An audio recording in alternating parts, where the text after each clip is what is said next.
morning so that we may bring you the following live special presentation.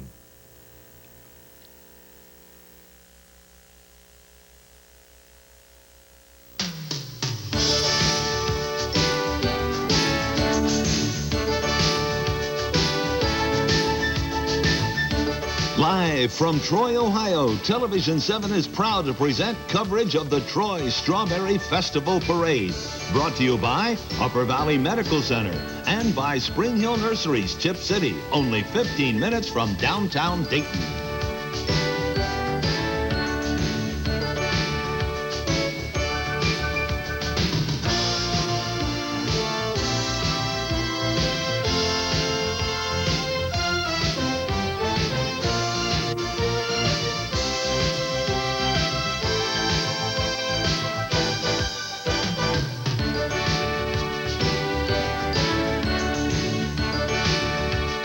Now, here are this morning's hosts, Charlene Schwab and Jim Baldridge.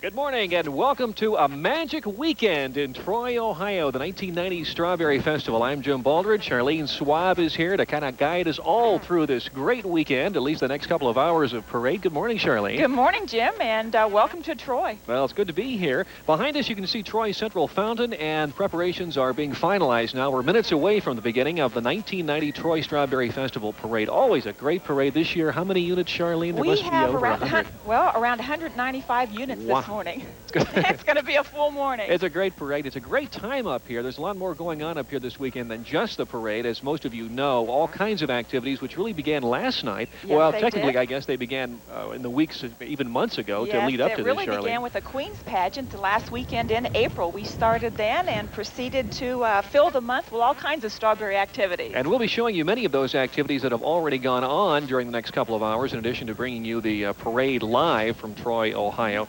And good times, lots of folks here, little ones and big ones here to watch the 1990 Troy Strawberry Festival Parade. We've got a good morning for this. They were talking about rain, but we don't have it, and I think we're not going to have it. Not yet, anyhow. Not yet, anyway. We got our fingers crossed. And our cohort we should say hi to this morning, Steve Baker, our Northern Bureau Chief from News Center 7, is here and very much a part of the Strawberry Festival. Good morning, Steve. Good morning, Jim and Charlene. How are you guys today? Terrific. We're doing good. You know, Charlene, last year we had the hats. This year you gave me the pom-pom and the megaphone.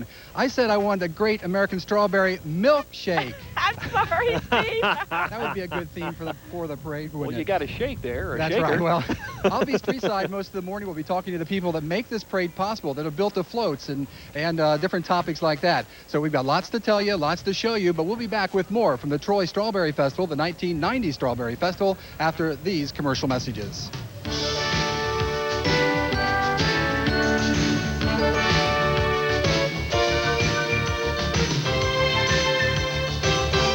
Only one reason for people to drive 40 or 50 miles to a lawn and garden center. They can find what they want. Where is this place? Spring Hill Nurseries, off I-75 at the Tip City exit. Spring Hill Nurseries has more of everything for your yard. Small, medium, large trees, shrubs, bushes. No one devotes as much space to a lawn and garden center as Spring Hill Nurseries. The selection tremendous, variety enormous, prices reasonable. That's why people travel to Spring Hill Nurseries. Plan your trip today. No one had to say it. My chemical dependency problem was obvious to my daughter and my boss. And to me. So I called Detmer Hall and they understood. A life may depend on your willingness to act. You can find freedom from alcohol and drugs in the privacy of Detmer Hall, beyond the city in a natural setting near Troy. For confidential assistance, call 1-800-545-5024. Detmer Hall. Help for today. Hope for tomorrow. Well, good morning again, and welcome back to the 1990 Troy Strawberry Festival. Jim Baldridge, Charlene Schwab, and we're waiting for the parade to get started. Almost 200 units in this parade. This is a big parade. If you're just awakened, get an extra cup of coffee and grab a donut, maybe some strawberry donuts would be definitely in order for this, and enjoy this with us. We're going to have a wonderful time for the next couple of hours. I have a question for you. I found this up here on the desk. Steve Baker made reference to this. It says Great Shake. Now, there must be a story behind these things. Now, Jim, it says the Great Strawberry Shake. Ah, Can you see yeah, that? I see. Charlotte Genn, who is chairman of the Strawberry Festival Kickoff Dance, made these. She and her committee sat down and drew all of these out and stapled and pasted. And then they also, to go along with our theme, the Great Strawberry Shake, it depends how you interpret shake. Are you going to shake, rattle, and roll? Are you going to shake and dance? Or how are you going to shake? So this is how these came about. Shake it up, baby. Shake it up. And then we did shake it up, baby, too, at the dance. It was a lot of fun. Last night, you had a lot of bands in last night, I understand. Oh, yes. My daughter was up there. She enjoyed that very much. It was a lot of fun on the square. We had a lot of activities going on. A ventriloquist was here. Ooh. Bob Rupert, who does balloon sculpturing, was on the square last night. And, of course, we'll get into the bed races and some of the other events that happened last night. So much to do and see here and a lot to eat here. We're talking strawberries, folks. And right now we're talking about a big parade and a grand marshal and a very important gentleman. Steve Baker is standing by live. Steve. Well, Jim, one of the neatest things about the Troy Strawberry Parade is the Grand Marshal. And this year, we're going to give the award to the Grand Marshal, and we're going to let Joe Girillo introduce this year's recipient. Joe? Okay. Thank you, Steve. One of the things we look for in the Grand Marshal is somebody who has helped the community. And certainly Mr. Jack Metcalf exemplifies that. He has been a councilman, president of council, mayor of the city of Troy. He has served on so many community boards, I can't name them all in this short time. And finally, he is no stranger to festivals. He was chairman of the Troy Sesquicentennial Festival a few years back. I just want to say thank you, Jack, for all your work, and congratulations on being named Grand Marshal. Thank you very much, Joe. I'm very appreciative of being remembered after a number of years of inactivity, and I thank all of you for being so kind as to recognize me while I'm still here, because I can't read my obituary. Okay, you know, there's something missing. Now, you got your bow tie on, but where's your hat today? Well, I thought that I'd do without my hat today, and maybe the sun would come out. Jack, how have you seen Troy grow? You were mayor back in 1965 to 1956 to 60. How have you seen the city grow over those 30 years? It's grown quite a bit. The GTE building was not there. It was a private home owned by the Troy Episcopal Church. The bank that is now over here, the M&R Drug Company, occupies that building. The police department is in the place where the fire department used to be. The Hotel Lawless is no longer there, but it's a senior citizens building. So that, along with the growth of Hobart Brothers, the Hobart Corporation, which is now PMI, as well as the increase of the number of additional industries that we now have in Troy, has made it possible for Troy to become one of the very worthwhile communities in this area of the state. We see you walking downtown from law office to law office to the courthouse. You always have something nice to say to everybody. Where do you get all your energy? Well, I've developed a philosophy that life is something that you want to enjoy while you're here, and you want other people to enjoy it with you. So I try to recognize everybody, whether I know them or not. It makes me feel like I have a better day, and I'm sure it helps them too. And it certainly does. A true gentleman, Jack Metcalf, this year's Grand Marshal, the 1990 Troy Strawberry Parade. Jim, Charlene? The lanes were sizzling 2 weekends ago at Sherwood Bowl here in Troy. Cheryl Miller and Connie Boniface teamed up to win the 4th annual Strawberry Festival Doubles No-Tap Tournament. They scored 1,652 pins to win the event. Second place was Gary Overbay and Charles Harris with 1,624, and third place went to Irma Shoemaker and John Love with 1,575 pins. In a no-tap tournament, 9 pins knocked down on the first ball counts as a strike. Wow. Bob Rupert was chairman of that event. Looks like a good time, Charlene. I think it was. So there were many 101 teams that participated in the bowling tournament. Wow. A lot of public spirit here in Troy. An awful lot goes into this. I would dare say probably easily thousands of people are involved in planning this parade to some degree and the festival overall this weekend. Yes. It is a year-round process, and we have the events going on before it. Yes, it's a year-round process. We really critique this festival 2 weeks after the festival. So in another couple of weeks, we'll be sitting down and thinking, well, what could we do better? And then the committees are appointed, and we start in September of the preceding year. So we'll start in September of 1990 to plan the 1991 festival. And you're very much involved in that planning, I know, and organizing. Yes. I should show you folks before we get started. Now, if you think I sound at all intelligent today, it's because of Charlene. These are the notes that Charlene and her people have prepared for us. Yes. Amazing. And I want to thank you for the paperweight, strawberry naturally paperweight that we have here. And I just don't think this paperweight is going to make it through the morning. I have a feeling that's going to just slowly be absorbed by me. I don't think so, because when you see these strawberries, and they are sitting right here in front of us, it's too much temptation. I may just start stealing your strawberries. Oh, no, I don't think so. Okay, well, let's take a break here before the parade begins as we're all getting ready for the 1990 Troy Strawberry Festival Parade. We'll return live to Troy, Ohio in just a moment.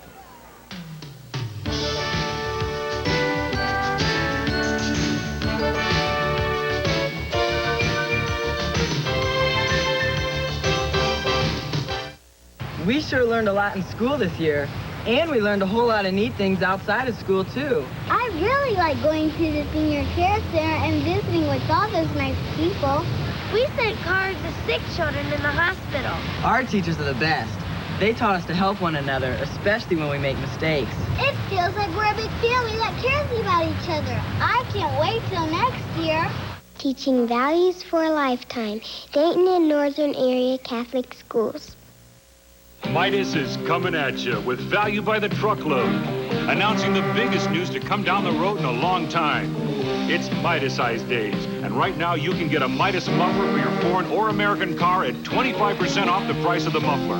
25% off, installed and guaranteed. For clean and quiet driving, take advantage of our value and quality and these Midas-sized days before they quietly disappear. Nobody beats Midas. Nobody. I weighed 361 pounds. Today I weigh 202. With Moore's Computer Diet, it's a very balanced program, giving you a very good selection of foods to eat.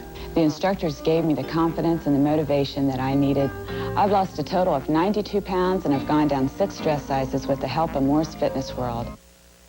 Moore's Fitness World is your 24-hour fitness connection. Join now for only $69 a year. That's 24-hour convenience and real Nautilus for only $69 a year. And we're live back at Troy, Ohio, the 1990 Strawberry Festival, the parade about to get going here, Charlene Schwab. I'm Jim Baldridge.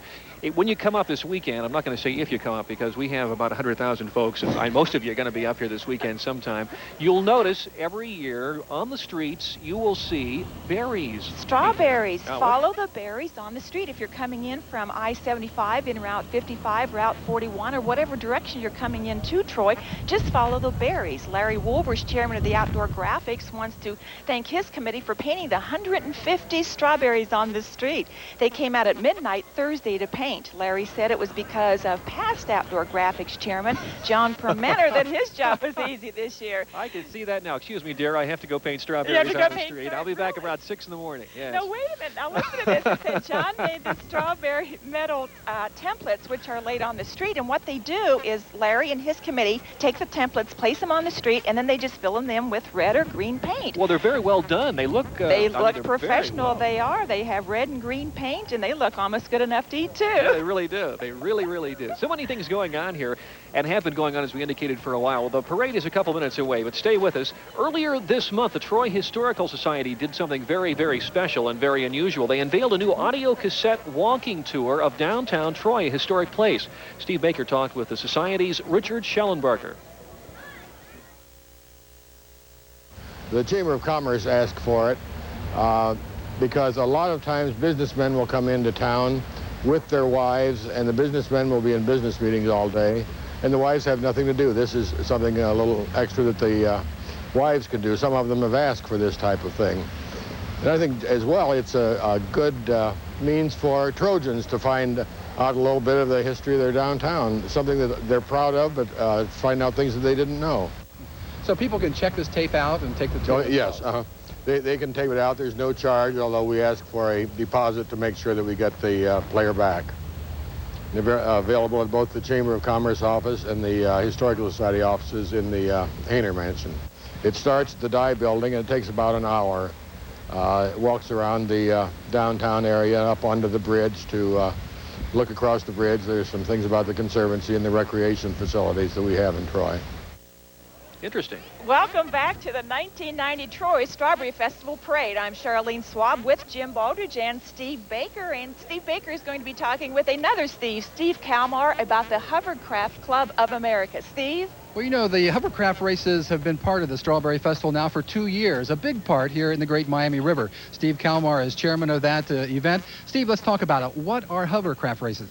Well, hovercraft races are an activity that we've had here for the last 4 years. The hovercraft themselves are part boat, part airplane. They float on a cushion of air across land, across water, and that's, I guess, the unique feature of the operation.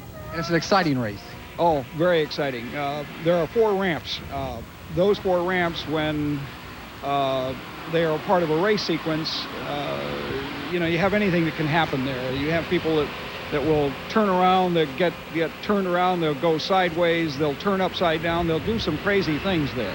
There'll be a lot of reports. We'll be able to hear reports. Right now we're seeing some of the hovercraft in the Great Miami River, but as far as K99.1 FM. Well, K99.1 has been with us now for the last 2 years, and they will be handling some spot announcements, some spot interviews, and just spot coverage of the races through the 2 days. We're delighted to have them there. Is it a good spectator sport? It's wonderful for us.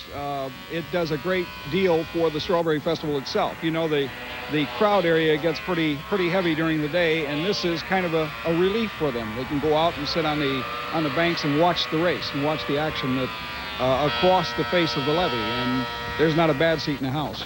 And they like Troy and the river. Well, they would like to stay here, and we're going to do whatever we can to keep them here. Okie doke, we're going to stay here until at least 11:30 this morning. We'll be back, though, with more from the Troy Strawberry Festival and the parade after these commercial messages.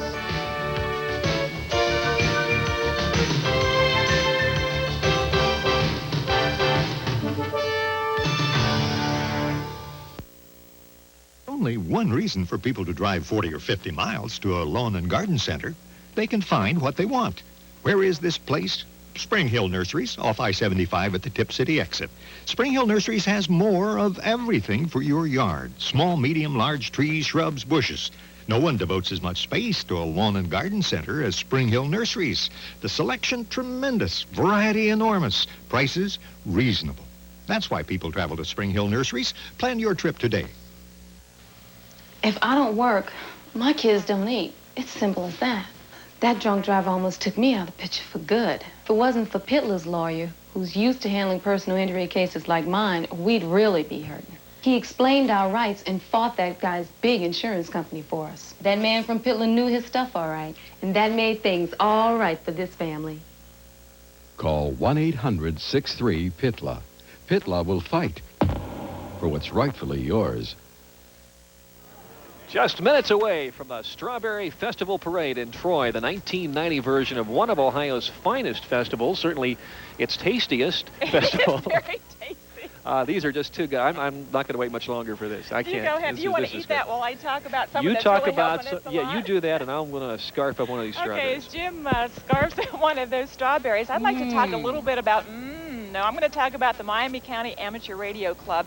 Because of them, we receive any changes that occurred during the parade lineup. These hams working are Ed Latta, Pat and Dave Robinson, Charlie Olson, Bill Schmidt, who is here right at our broadcast station, Steve Overmeyer, Mike Karen and Jim Fry, Stu King, Bill Miller, Nat Carnes, Ron Sweeney, Marisso and Brett Poling, Jennifer Poling, Steve Hufford, Clint Hefner. Because of these people, we are really able to keep up with what's really going on with the parade. Oh, we appreciate it too. And well, believe me, this is a tasty festival. A lot of things going on here in Troy, Ohio, and some new things in downtown Troy if you haven't been around here for a while. For example, just in time for the Strawberry Festival, the mural on a wall just around the corner from our location here in downtown Troy has been redesigned, repainted, and brightened up. It's the work of Troy artist Acaparema. Let's take a look at it. Well, the mural stands, I think it's a very old-fashioned thought of the sunrise and sunset, which through centuries people were fascinated with. And this is just a contemporary way to doing it. Why redo it? Why we do it? So, because I am convinced that art saves cities. And I think with a little effort, we maybe did add some beauty to the downtown of Troy. What kind of reaction have you had so far? A reaction was a strong reaction both ways. but it was a reaction, you know, which I really am very pleased. Even the people who spoke against it, I still am very pleased that there was a reaction instead of nobody noticing it. Okay, very interesting. Aka has done a beautiful job. She's very really involved in the community of Troy. I know you want to talk about some banner carriers, and this is quite an honor, I understand, for Yes, youngsters to be Jim. carrying a banner in the parade. It is, Jim. The 6th grade students in the elementary schools in Troy are selected by their 6th grade teachers for their performance in school and their ability to get along with teachers and other students. So when you see one of these children carrying a banner in our parade, they are selected because they are outstanding students. Okay, look forward to that. There are a lot of them. I would like to name a lot of them.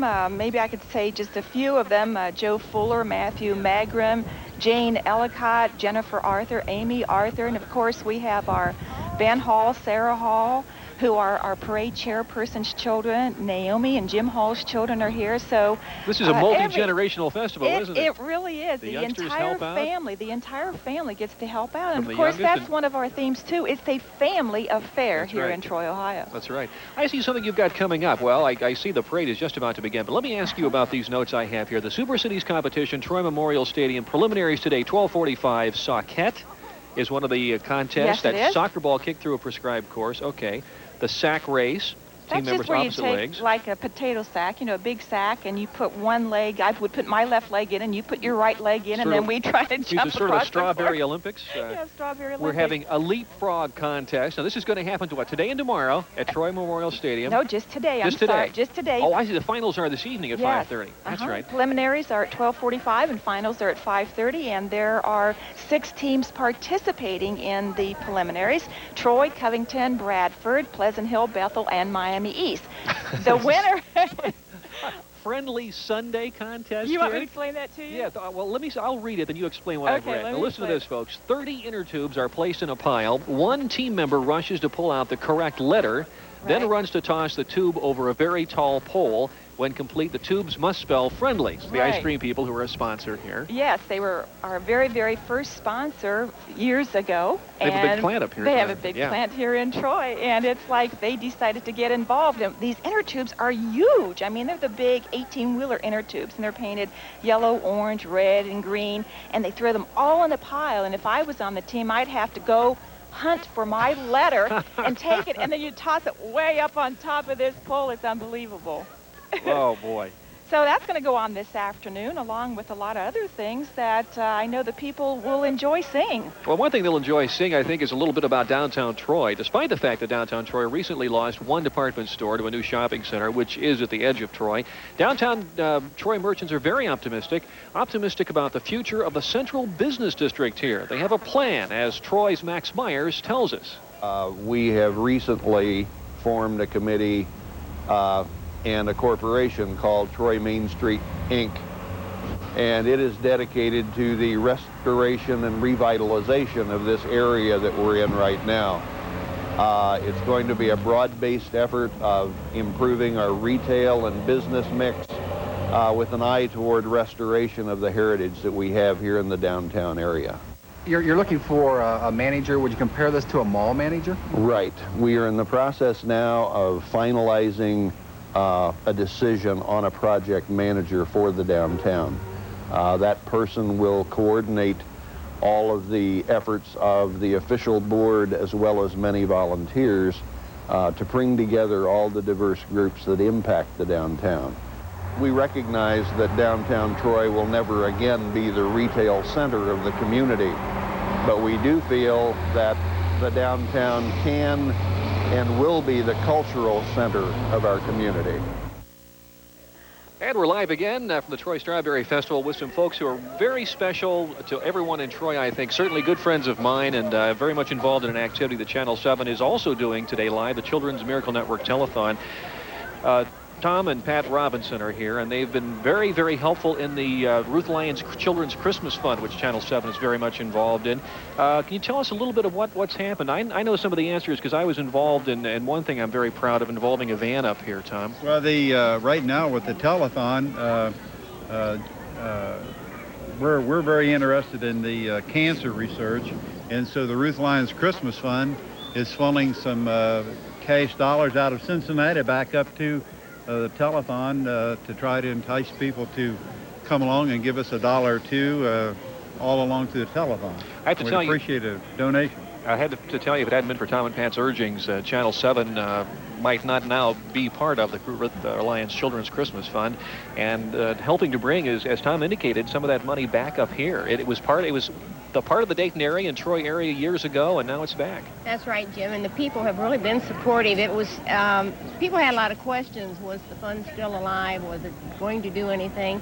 And thanks to Channel 7 and all the promotions and word of mouth, and we hoop and holler and shout a lot amongst our friends, but everybody has really been wonderful. And it's like, as you said, the van that the group of dealers came up with for Upper Valley Medical Center, that's just one example of what has happened as a result of you people getting back into this thing. Well, we're just thrilled to be part of this, and we're thrilled to be part of the Children's Miracle Network Telethon tonight. Now, an opportunity tonight exists for folks to make a pledge to the Ruth Lyons Christmas Fund, really sort of a part of the telethon, but a distinct part separate from it as well. And the Ruth Lyons Cancer Fund is a separate entity there. Yes. You know, she had a tremendous idea. I remember as a young mother with mine, hearing her say, if everybody listening or watching would just send $1, you know, that $1 is still good.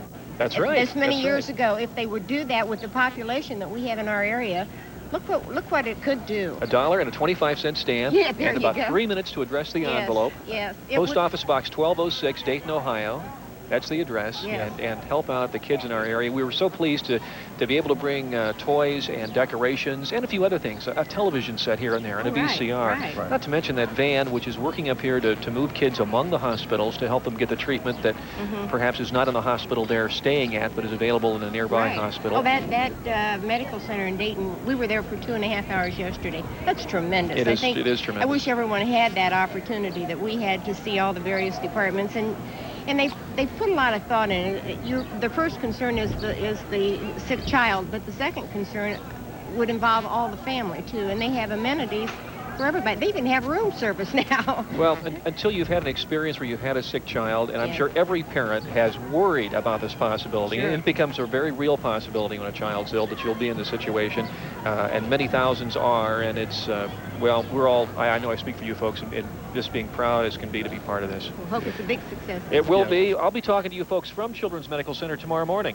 Yes, we'll be down there for coffee tomorrow, Jim. Okay, Joe, I'll join you. Take it black. Okay. No cream, no sugar. See you then. Thank you very much. Thank you. Live from the Troy Strawberry Festival, we'll be back in just a moment.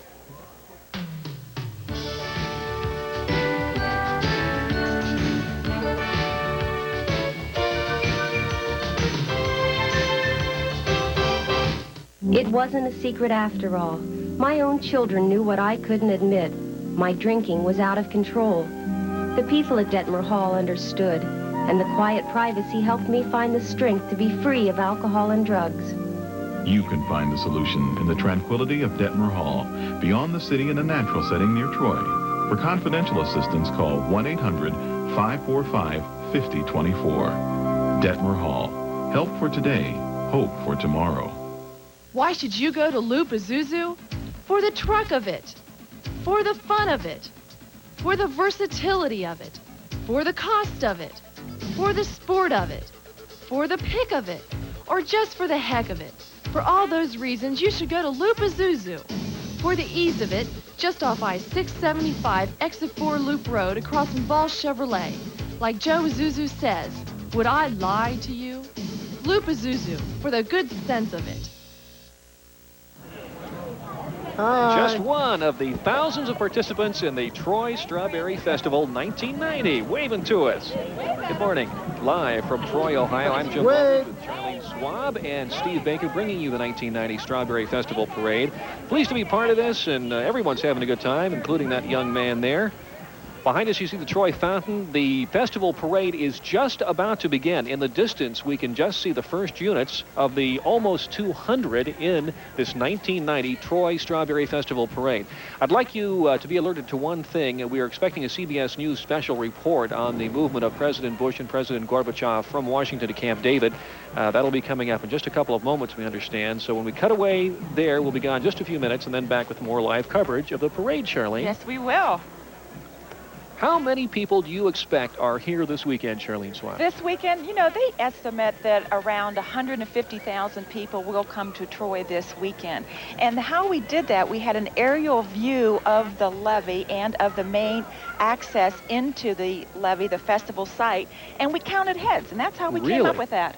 We counted heads. It was on one Saturday afternoon, and used the helicopter to take that view, and we have a great picture of it, and that's how we came up with the figure. That's a lot of work. A lot of organizations will take a picture of the crowd and then they kind of estimate. Well, it looks like 500,000 to me. We really counted, and it's amazing the people. It's just shoulder to shoulder on the levee. It's everybody there enjoying all of the strawberry foods and all of the arts and crafts. How many strawberries? Now, you didn't know I was going to answer this question. How many strawberries? Pounds or quarts or however you measure? Jim, you know, I don't know, and I'm sorry I can't tell you. But what I can tell you, and I think I mentioned this last year, I do know the senior citizens picked over like 1,300 quarts of strawberries. And I talked with Joyce Fulton yesterday at Fulton Farms, and they do have 50 acres of strawberries.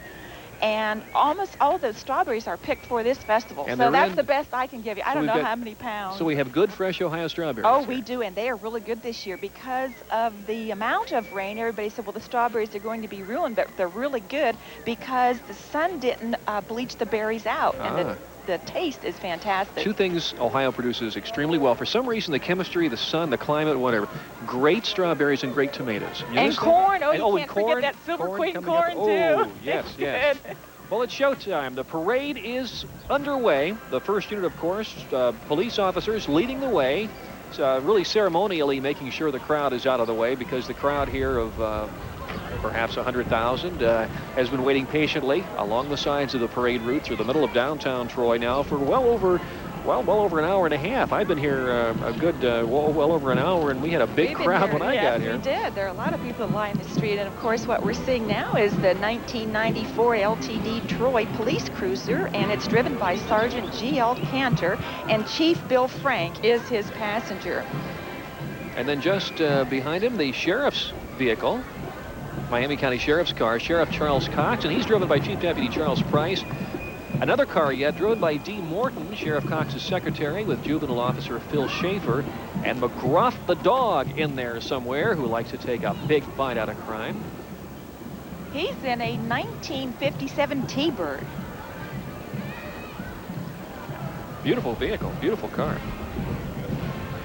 And of course, they're following that strawberry painted route we talked about. Yes, they are. It makes it easy for them to know where to come to. That's an amazing story. The guys get out in the middle of the night Thursday morning. They work from midnight until 4 o'clock in the morning. And they paint strawberries on the street by flashlight. By flashlight. It's really a fun time. I've done it in years past. I did not this year, but it's really a fun time.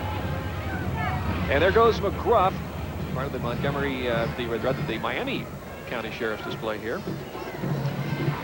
Ben and Sarah Hall, children of our parade chairpersons, Jim and Naomi Hall, are carrying the Troy Strawberry Festival logo banner. Ben is a 6th grader at Cookson Elementary School, and Sarah is a 5th grader at Cookson. They are walking over the logo, and I might add that Emily Plow, our festival chairman's daughter, freelanced the dancing strawberries inside that logo.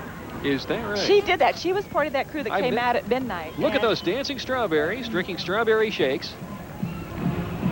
Well, it's a good time. Even the strawberries have fun up here, right, Charlene? Yes, they do. They're dancing and they're having a good time.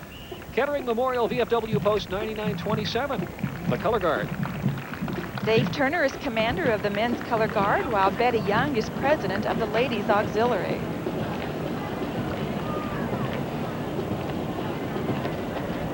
Everybody's having a good time. I think that's the support band there, or the support van right behind the color guard.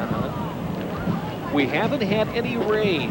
We have not had rain yet. up here, and by golly, I think we're going to miss it. Well, our He said- director, Bill Welker, said we weren't going to have any rain. He said, trust me. Hey, Bill's an executive. He knows this Yeah, stuff. he knows Shirley. that. That's right. Besides, he has a much nicer desk and office than I have, so he must be.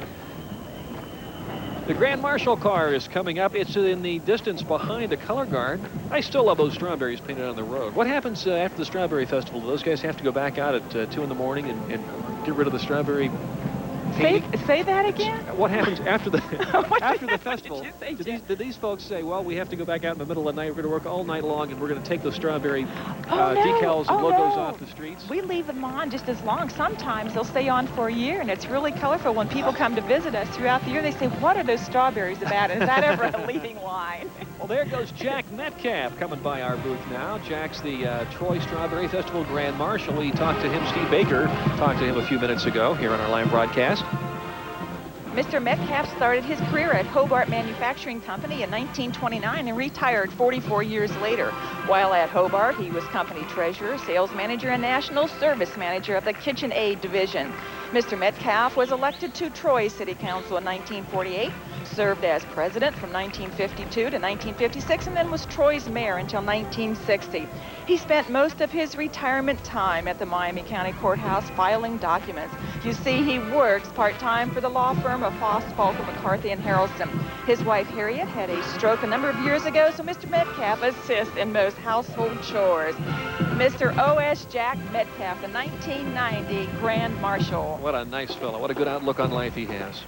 Well, next up, the Troy High School Marching Band, 120 members strong.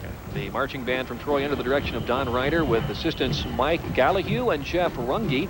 Field commander is it Winna Hodges. This past school year, the Marching Trojans were the grand champions of the Hamilton Bandorama and the Tecumseh Showcase. They were finalists in the Tropicana Music Bowl at the University of Cincinnati and received a superior rating at the state band finals. Last November, the Trojans were first-time participants in the Grand Nationals competition of Bands of America. That happened at the Indianapolis Hoosier Dome. Don Ryder, the band director, said the band is proud to be part of the Strawberry Festival. We would like to thank the Troy community for its support throughout the year. The Troy High School Marching Band. Let's listen.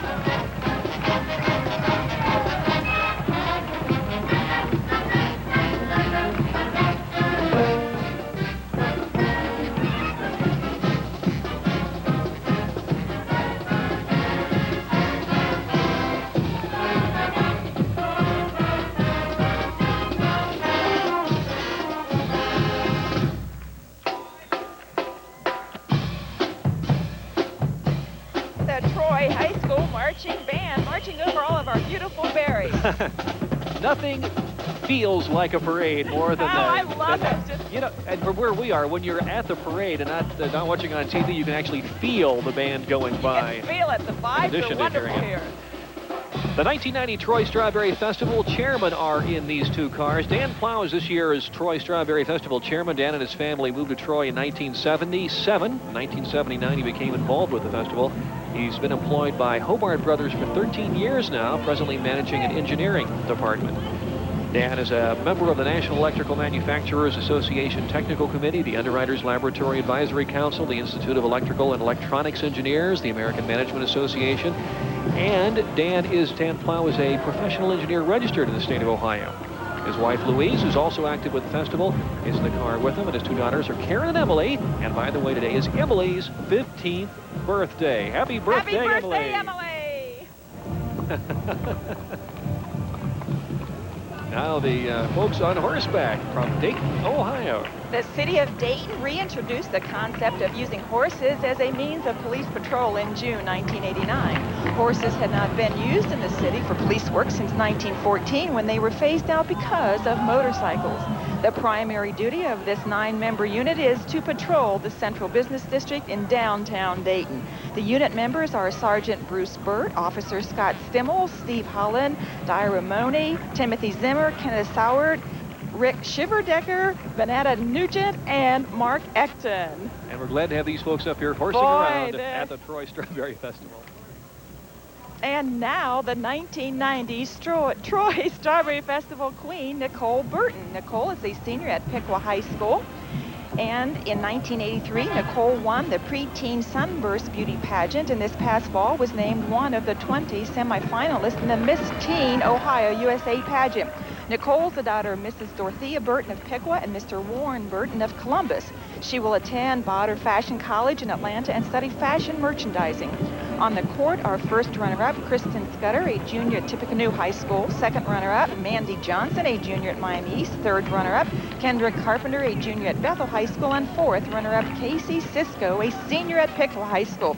There she is, Nicole Burton, the 1990 Strawberry Festival queen. Congratulations to Nicole and to all the courts. They looked lovely this morning.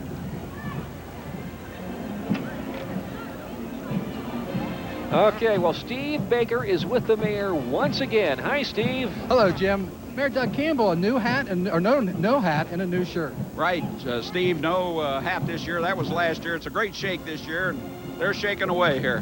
What goes through the mind of a mayor when he's traveling through a parade in his city? Well, he's traveling through a parade. He's thrilled to death to see all the people, and he waves a lot, and I enjoy it. I love their smiles. I love the kids waving to me. Proud of my city, and grateful to Channel 7, too. What's the festival mean to the town? Oh, the festival means a great deal. We, thanks to the media coverage and thanks to all the people who come, it's just wonderful for our community. It means a whole lot to us. People know Troy from the Strawberry Festival. Everywhere I go, they've heard of Strawberry.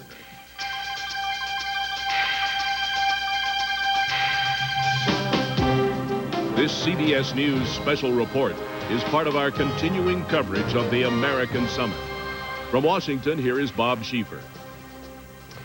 And good morning. President Bush, Mikhail Gorbachev, and their wives are about to leave the White House for Camp David, the presidential retreat in the mountains of Maryland. This is the Soviet leader's motorcade, which has just left the Soviet embassy up on 16th Street and is heading down to the White House. He will enter on the Pennsylvania Avenue side of the White House, what we in Washington refer to as the northwest gate of the White House, where he'll be greeted by President Bush and Mrs. Bush. Now they're just entering the White House. This is what we call the north lawn of the White House. Leslie Stahl is standing by out on the lawn there somewhere. Leslie, this ought to be quite a weekend for the Bushes and the Gorbachevs. Well, I think it's going to be quite a serious weekend, Bob. As you know, President Bush generally likes to fish and play horseshoes and speedboat and golf and all of that. But apparently the Gorbachevs, at least President Mikhail Gorbachev, said, I don't do sports. So they're going up there to talk and talk and talk and talk, which is what this summit has been all about. Apparently, Bob, they're not going to do much talking on Germany. More of it will be on regional issues, on Afghanistan, on Cuba, I'm told, and more about how the United States can help Gorbachev with his economic reform. What other kinds of aid they are now up on the steps, Leslie. Mrs. Bush out in a bright blue spring suit. Mrs. Gorbachev in sort of a rust-colored ensemble. The two all smiles here. President Bush inviting them in. Now, what they're going to do, as we understand it, is just go directly through the White House here and then go down one level and come out on the south lawn of the White House, is what is called the diplomatic entrance to the White House. That's the place where the helicopters always pick up presidents and take them off to wherever they might be going.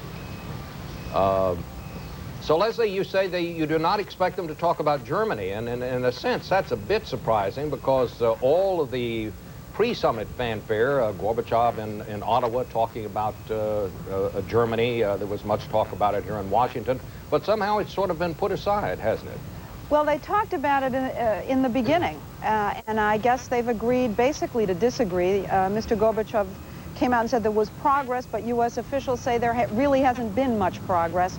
So they've agreed to put it off to the side have Baker and their foreign minister Shevardnadze talk about it when they meet next week in Copenhagen. So I don't think there really was much progress after all. Bob, I wanted to tell you something about the helicopter that Mr. Gorbachev and Mr. Bush will be getting on. Apparently, Mr. Gorbachev doesn't fly on helicopters for security reasons. And they were supposed to motorcade, but at the last minute, Mr. Gorbachev agreed to go by helicopter to Camp David, but only if he went in the same helicopter with Mr. Bush. Apparently, if they went together, that satisfied the security concerns in the Soviet Union. So this may be, I'm not entirely sure, but I think this could be the first time Gorbachev's ever been in a helicopter. At least that's what U.S. officials think. So perhaps if there are no really substantive agreements here, there will be something for the Guinness Book of World Records. The first helicopter flight with the U.S. president by Soviet leader Gorbachev. With us here in our CBS News studios, Barry Peterson, our Moscow correspondent, and Sergei Planikov, our CBS News consultant and official of the Soviet government. Barry, what do you think the accomplishments of this summit really were? Well, I'm not sure I'm not sure that they're over yet, frankly. And I think you have to realize that Gorbachev, to put it in the vernacular, is not an agenda kind of guy. It's perfectly possible he'll go up to Camp David, reach into his pocket, pull out a piece of paper and say, okay, George, let's solve this German thing. Let's talk about this German thing. Well, they've now come out onto the South Lawn, and the two presidents together. Now, Mrs. Gorbachev and Mrs. Bush, as I understand it, once this helicopter lifts off and heads up toward Camp David, which is about a 40-minute flight from Washington, then another helicopter will come and take the two first ladies, and they'll join their husbands there. Sergei, do you think this was thus far a successful summit for the Soviet leader? Did he want more than he got here? Should he be satisfied? How will this play back in Moscow? I think it will play back very well. I think the accomplishments are solid.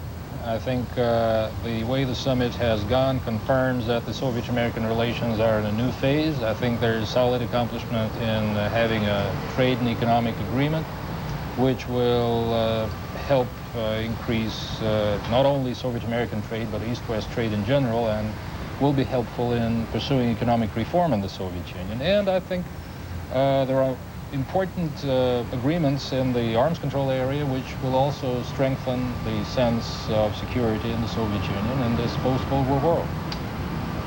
I think both of you would agree with me, though, that in some ways these agreements are a little like my golf game. There's a lot of if and a lot of almost in all of what has transpired here. There's a trade agreement, but only if Mr. Gorbachev goes back.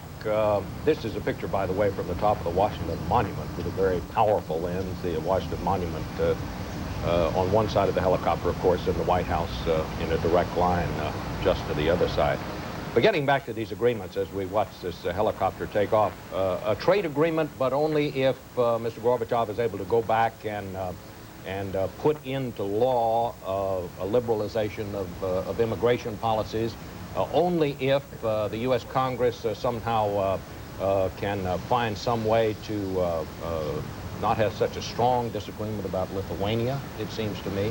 It seems a lot of ifs, and on the arms control, clearly what we have is an agreement to agree, but it's almost in a sense like a man buying a house, but saying, we've agreed to buy this house, but as yet we haven't worked out how to finance it or what the price is going to be. So it's a lot of stuff still down the road, it seems to me. I think it's very true. I think what's at play here is that these two men have met. They want to have something substantial, so they sign pieces of paper.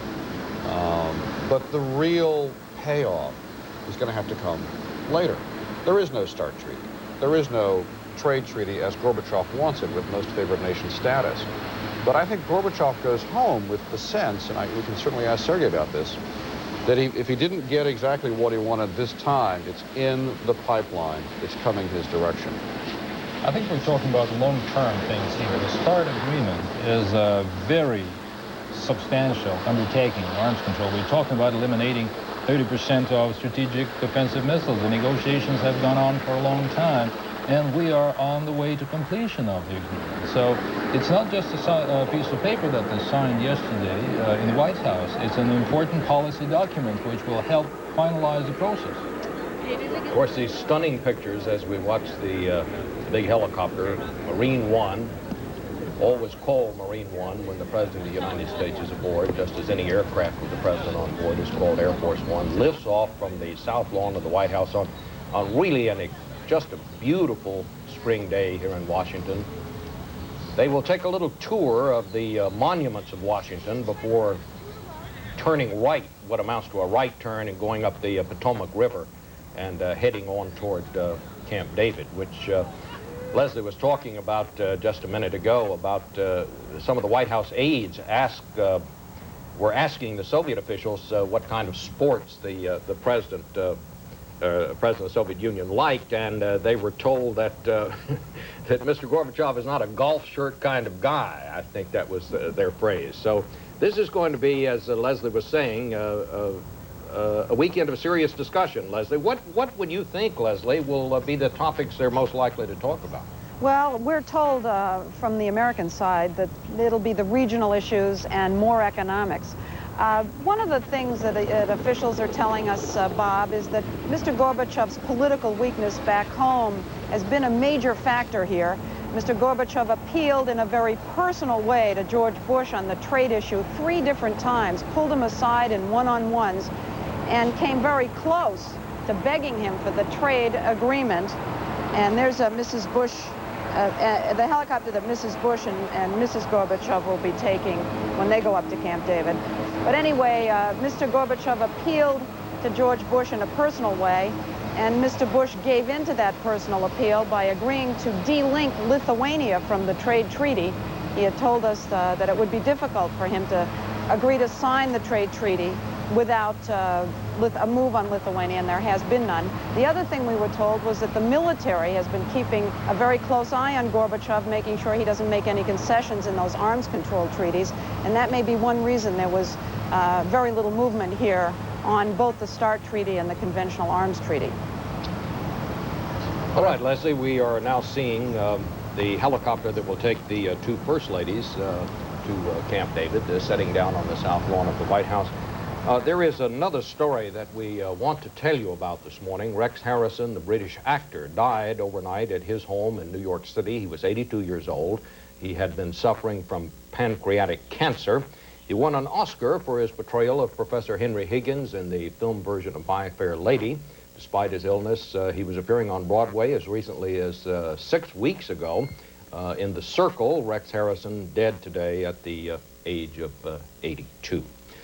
Well, that brings us to the conclusion of this portion of our coverage of the summit with Mr. Gorbachev and Mr. Bush, now in the air, headed to Camp David for what could be, what Mr. Gorbachev says could be the most important day of this summit. Up until now, the meetings have been formal, tightly structured.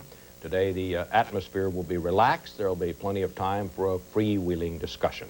So, this could be a day for some surprises. We'll have to see. CBS News coverage of the summit is going to continue throughout the weekend. Coming up, of course, the CBS Evening News tonight. Dan Rather will join us for a complete wrap-up of the day.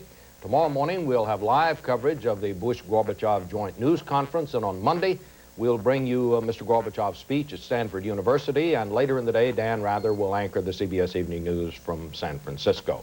Until the Evening News tonight, this is Bob Schieffer for all my colleagues here in Washington. We'll see you tonight on the Evening News.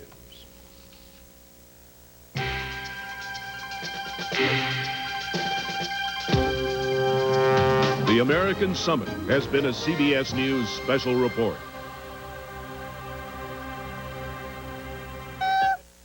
Only one reason for people to drive 40 or 50 miles to a lawn and garden center. They can find what they want. Where is this place? Spring Hill Nurseries, off I-75 at the Tip City exit. Spring Hill Nurseries has more of everything for your yard. Small, medium, large trees, shrubs, bushes. No one devotes as much space to a lawn and garden center as Spring Hill Nurseries. The selection, tremendous. Variety, enormous. Prices, reasonable. That's why people travel to Spring Hill Nurseries. Plan your trip today. Who'd do something crazy like that? A better question might be why? I'd never do that. I couldn't do that. I did that, and it hurt. Call Dobbins Beck Chiropractic for a free consultation. There's $1 million word. Now I could do this. Ooh, impressive. But can you do that? 20 minutes from North Dayton, Dobbins Beck Chiropractic accepts most insurance, including auto and workman's comp, gladly. Now there's a candidate for Dobbinspec. He doesn't need a chiropractor. He needs a psychiatrist. This is your 24-hour news source. I'm Mike Campbell. The Troy Strawberry Festival is in full swing. Besides the parade, other activities will continue throughout the weekend. Teachers in Springfield have approved a tentative contract agreement. The old contract expired a year ago. The Landing, a downtown Dayton housing project, has been delayed again. A lack of funds is apparently the reason for the delay. And the Reds beat the Dodgers last night on the coast. We'll have weather in 30 minutes. More news in 1 hour. Second place non-commercial float winner is, and when we can see it, we'll tell you who it is. This is, I believe, Tammy Bellamy's School of Dance. Back there behind the flag, considerably behind the flag. Let's see if we can see that, Jim. Yeah, there we go. Get tightening it on them. Through our raindrops here at the 1990 Troy Strawberry Just Festival a couple of Parade. raindrops. Not many, folks. Just a few. We are live, by the way, again now at the 1990 Troy Strawberry Festival. Jim Baldridge, Arlene Swab, and Steve Baker here with you until about 11:30 this morning at least, bringing you the highlights of the parade and really the beginning of the festival being in high gear here. It began last night in many ways and has been going on with some activities in previous months. Oh, that's who that is. That's Tammy Bellamy. For the Sure. past 5.5 years, Tammy Bellamy has been teaching tap, jazz, ballet, and hula to students from age 2 and 1.5 through adult. Tammy is majoring in dance at Wright State University, where she is active in acting, theater, and aerobics. Tammy is also a member of the Miami Valley Dance Teachers Association. Congratulations, second place commercial winner. Hi, Tammy. Now, the campfire, folks. The 1990 Miami County Campfire Queen is Miss Sarah Peak, the daughter of Francis and Rosemary Peak. Sarah is a freshman at Troy High School and a member of the Savick Praise Campfire Club. Campfire is a social service organization for boys and girls, not just girls anymore. That changed some years ago. Kindergarten through high school age. These Troy Tip City members are active in both county and state fairs. The club members are operating a snow cone booth, in fact, here at the festival to help finance their yearly activities. I'll bet they have strawberry snow cones. Oh, they do Charlene, have strawberry. Huh? They've got, everybody's got strawberries up on the levee. I want to try the strawberry pizza. You know, I better explain that because the strawberry pizza is really like a big sugar cookie. I thought it was that. I just didn't think the pepperoni and oregano and cheese would work. No. It's really a big sugar cookie that they put whipped cream and then sliced strawberries on it. It looks all like the better. a pizza. Oh, it's delicious. And now from Arlington, Ohio, Hancock County, the Arlington High School All-Brass Marching Band under the direction of Ronald C. Cable. The 80-member band is composed of trumpets, trombones, mellophones, baritones, and sousaphones, and drums. The Red Devils recently returned from the Apple Blossom Festival in Winchester, Virginia, and have appeared twice in the Cherry Blossom Festival in Washington, D.C. They also appeared as the feature band in the Superman Birthday Parade in Cleveland. The band's men carry over 50% of Arlington High School students' body. Half of the high schools in this band. Let's listen. I think we have a choice. They're pretty loud. Let's listen. Yes.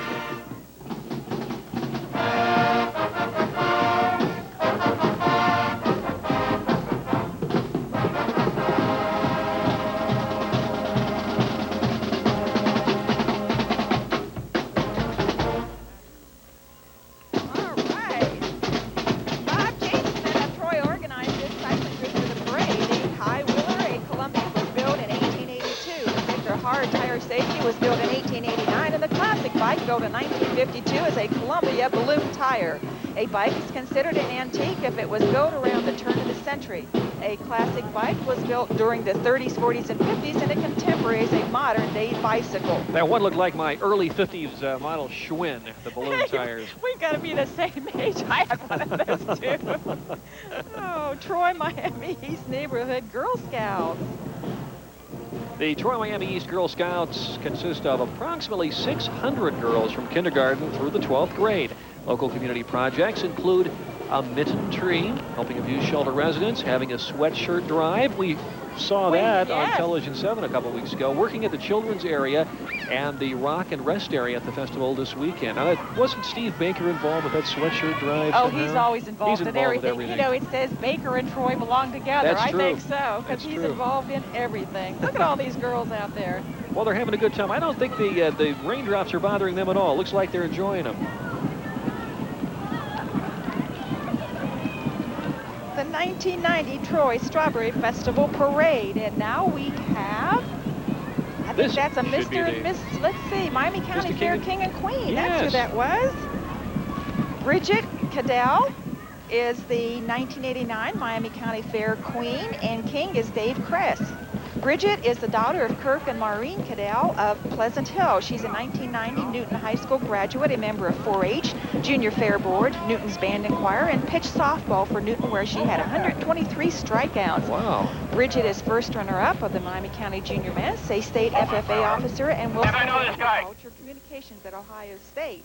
Okay, these are the tall guys. We just saw the tall guys. Yeah, well, who would those be? WWSN, FM Star 107.7. And Larry, let's see, tall guys, Larry and Haynes say, winning is fun and easy for the 5 to 9 a.m. listeners on WWSN 107.7, they say here. And Sandy Collins is there, who brings the traffic report to listeners of WWSN. Hi there. Well, there they are, Star 107.7. And behind them, some beautiful Chevys from the 1950s. These would be the Troy JCs, I would expect. Back further, these are just a few of the older Chevys here in the parade. Some classic cars. Well, you know, following the Schwinn years later, I had a 57 Chevy. So. You remember that too? Oh my gosh. Unfortunately, that was the mid-60s. Okay, let's talk about these people. The 1990 Troy JC's outstanding young citizen is Dee Weaver. She is the daughter of Mike and Pam Weaver. Dee will graduate from Troy High School next weekend, and she is planning on majoring in business law next fall at Bowling Green State University. Chris Evans was named one of the 5 outstanding young Ohioans.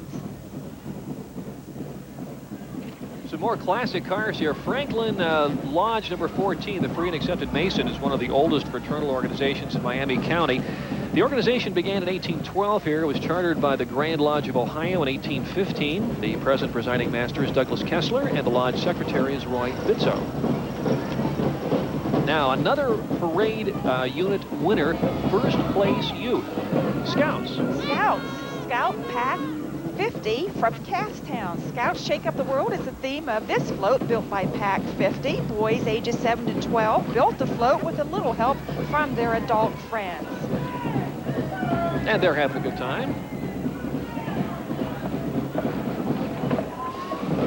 Okay, now the Kroger's Old Time Grocery Wagon. Kroger's of Troy sponsoring this old-time horse-drawn grocery wagon, which is a replica of the wagon Barney Kroger used in 1883 to deliver baked goods and groceries to his customers. Over 106 years later, Barney's original method of delivering groceries has expanded to a company with over 1,200 stores in the United States. John Bean, Kroger's Troy manager, said the employees are ready to do the Great Strawberry Shake for this year's festival. Look at these marchers. These marchers are the Sydney Alumni Band, and they were formed in 1985 to participate in Sydney's homecoming football game. Today, the band is under the direction of Paul Workman, an elementary music teacher in the Sydney school system and a former snare drummer in the Ohio State Marching Band. Let's listen to the band.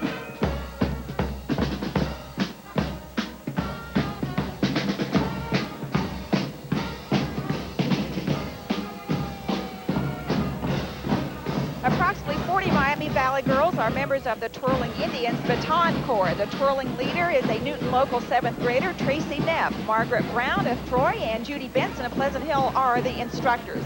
They're having fun, too. I really enjoy hearing alumni bands. I don't think anybody has more fun at football games, college and high school football games than the alumni bands. Boy, these little girls are having a great time. Having a Their good arms time. all stretched out and ready to go. Cute, cute, cute. Cute little girls. There's some little ones in there. I think the youngest one's about 3. This is Television 7's live coverage of the 1990 Troy Strawberry Festival Parade. It's Charlene Schwab and Steve Baker, and I'm Jim Baldridge. That Corvette rolling by now must belong to Corvette Troy, is that what that says on there? The Corvette Club of Troy.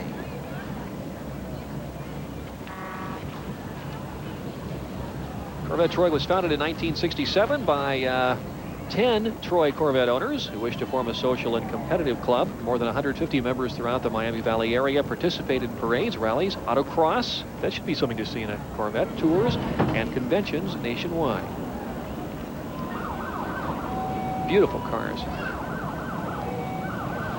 In the back, we're going to see at the very end of this parade is looks like what, 63, 62 before they went to the Stingray configuration, one of the old configurations of the Corvette, the original sports car, one of the original sports car configurations.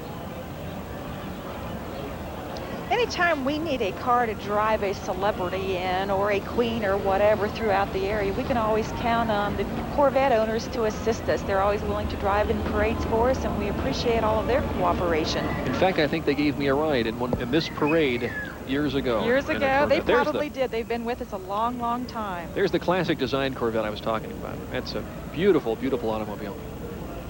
With a fancy new roof Yeah, there. check it. Check out that do-it-yourself convertible top on there. Plastic there. That's a new roof.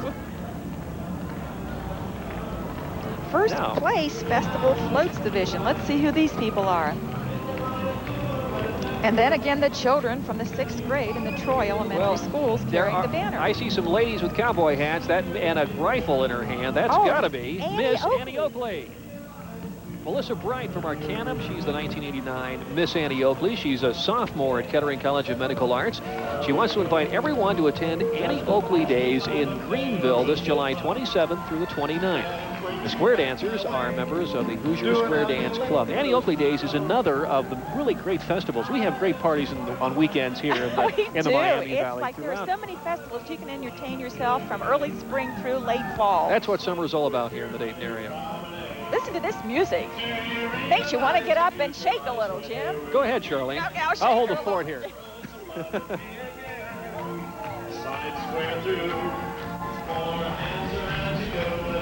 This float belongs to the Troy Emergency Crew, founded in 1944 to provide water rescue to the Troy Boat and Ski Club.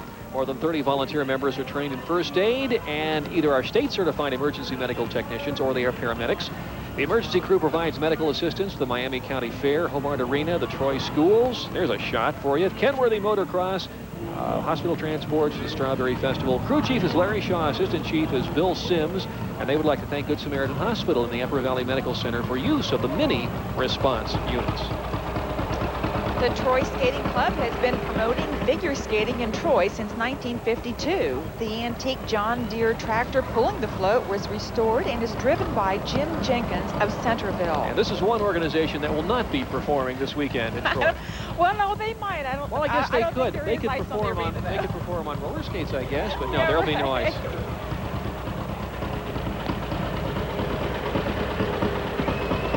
They're beautiful blue and white and with some red berries in between. Beautiful float. Now we go livestock again. Belgians. Yeah. Polly and Phil Woodruff of Urbana, Ohio, own these Belgian geldings. Each horse weighs over 2,200 pounds. They've appeared in Columbus, Springfield, Zanesville, Huntington, West Virginia, Richmond, Indiana, and many area parades and the Ohio State Fair. They've also been to Cincinnati Reds Stadium, and we want to thank the Horsemen's General Store and Lena Conover for sponsoring this unit. I've talked with Polly Woodruff throughout the last several weeks, and she was just praying that someone would help them get here, and they did. They are just beautiful animals, and it's so good to have them here as part of the 1990 Troy Strawberry Festival Parade. Beautiful animals. Oh, they are gorgeous.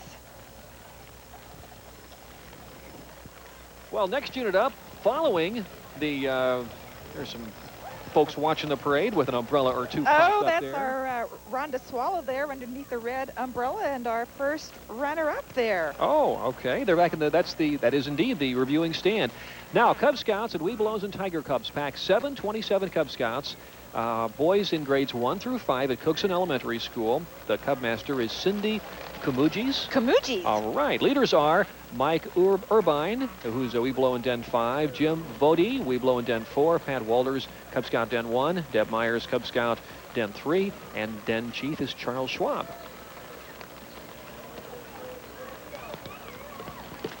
You know, Jim, we've been lucky because this is our 11th parade, and it's the first time we've ever had rain. And really, it's a gentle rain, a light, gentle rain, and there's no lightning. And if you have to have rain, this is the kind of rain to have. I guess. We were due, and but it's not going to stop the Troy Strawberry Festival Parade. And really, the bystanders here have popped out umbrellas, and many of them are standing without umbrellas. Just, you know, it's summertime. Well, not quite officially summertime, but it's warm weather, and if you get a little wet, you get a little dry.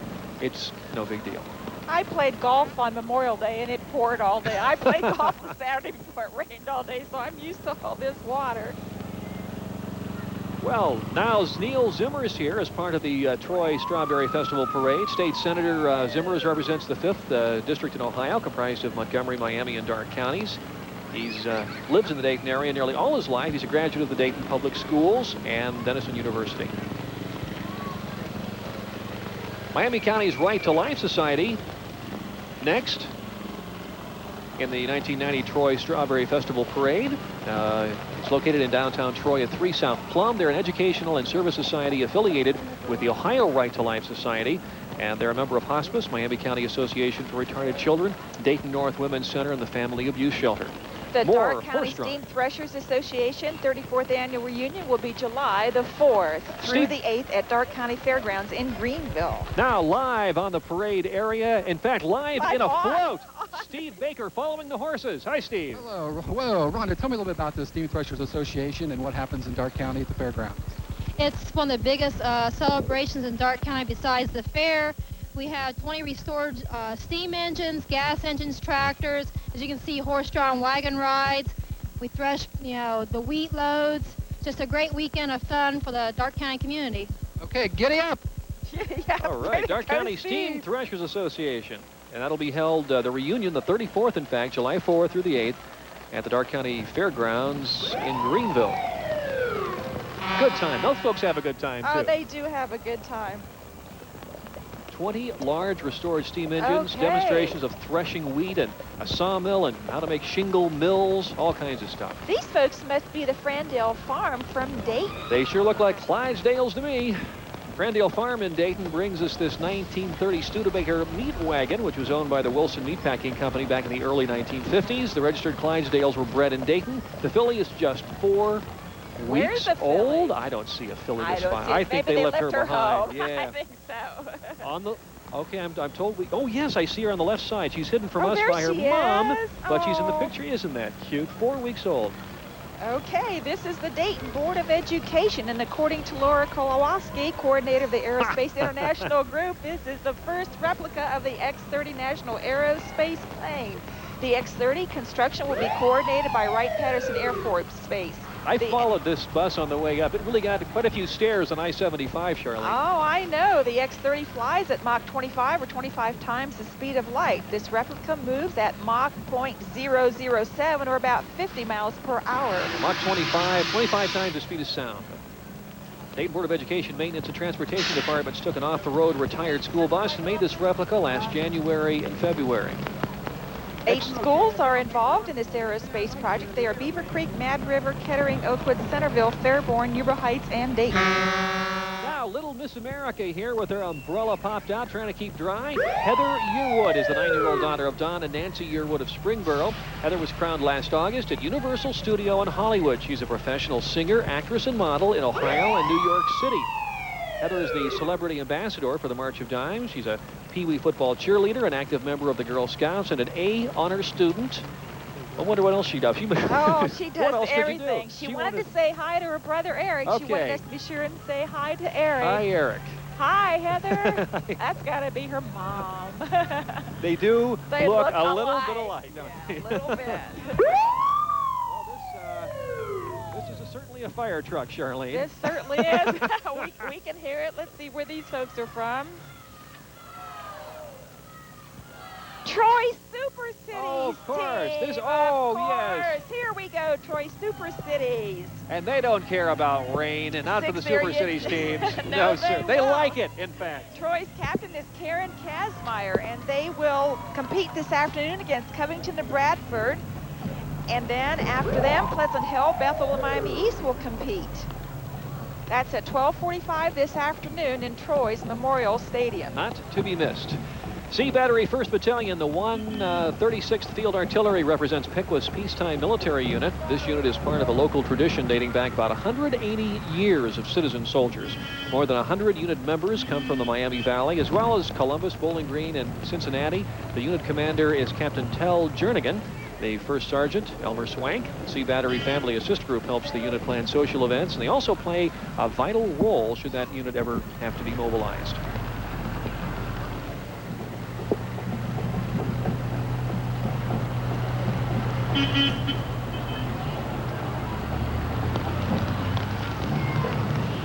And we've got some Cub Scouts riding in there with the Sea Battery 1st Battalion Field Artillery. I wonder if those are from Pack 304. Yes, Does that say 304? It certainly there? does. A young man was wearing a 304 patch, as a matter of fact. Okay, then their den leader is Sandy Bundenthal. They're from Troy, Pack 304 Cub Scouts, Den 1 out of Troy. These have to be the Bulldogs, the Milton Union Bulldogs Marching Band from West Milton, Ohio. Directed by Gary Sister and his assistant Sharon Sister. Field commanders are Laura and Carolyn Weinmiller. This 40-member band took first place last year at the Troy Invitational Marching Band Contest, and it took second place at the Kettering Marching Band Classic.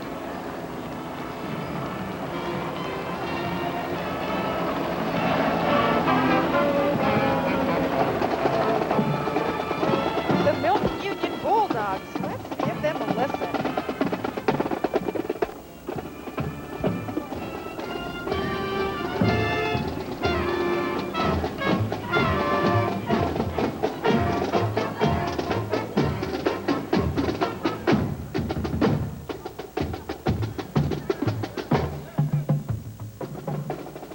Oh, there's Skippo. Skippo's a clown. He's been here every year.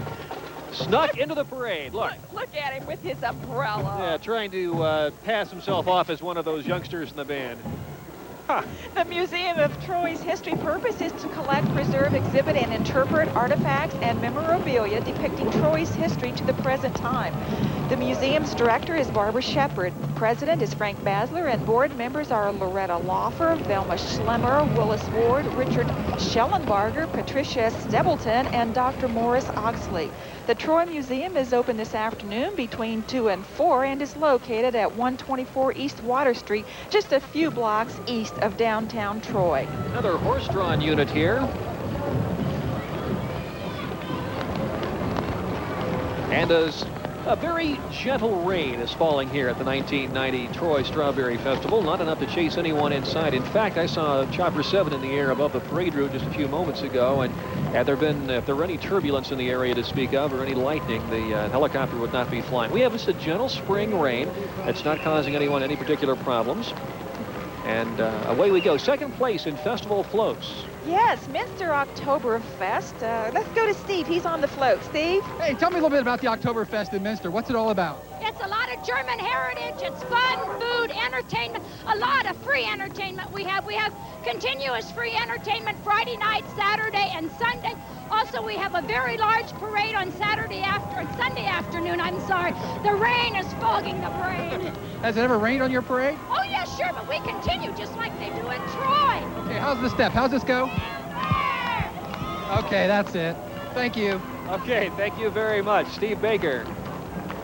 Becoming literally part of the parade here from time to time. News Center 7's Northern Bureau Chief. Steve does a great job for us in covering all the news that happens in the northern part of the Dayton area, the Miami Valley area, staying in touch with all the communities up here, especially Troy. These children are last year's Strawberry Festival Super Kids Trophy winners. Miami County boys and girls ages 3 to 12 are eligible to participate. The event sponsored by Troy's Kroger's Company and the B.F. Goodrich Company. And we're seeing a Galbraith Realtors float at this moment. Oh, look at the strawberries. That looks, are those real? Pass me one of those. Galbraith Better Homes and Gardens offices are located in Troy, Tip City, Piqua, West Milton, Huber Heights, Salina, and St. Mary's. Who's this clown? This clown is just clowning around. This is a Domino's Pizza-sponsored fire truck, a 1955 Seagrave hook and ladder fire truck owned by Western Ohio, the second largest franchisee of Domino's. Purchased at Channel 16's Great TV auction in May 1988. I remember that. The truck served the Dayton area for more than 25 years. Very Rosie large. and Rascal are sponsored by Ryder Dairy in Springfield. They have been in most strawberry parades, and we welcome them back again this year. Rosie and Rascal. Okay. There you saw this rain out in the fields. That's right. That's right. Now, sports Upper medicine. Valley. Upper Valley Medical Center.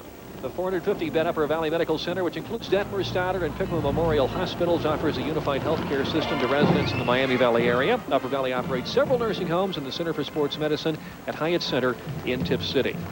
We have another marching band. You can't have too many marching bands in a good parade. This certainly is a good parade. This is the Newton High School Marching Band from Pleasant Hill under the direction of Don Jenkins and his assistant, Bonnie Jenkins. This past season, the Newton Indians took the Grand Champion Trophy at the Canal Winchester Marching Band Contest and the Holmes Classic Marching Band Contest in Covington, Kentucky. They were also first-place winners in the Class A division of the Troy Invitational Marching Band Contest, and they received a superior rating at both district and state contests. A Newton High School Marching Band.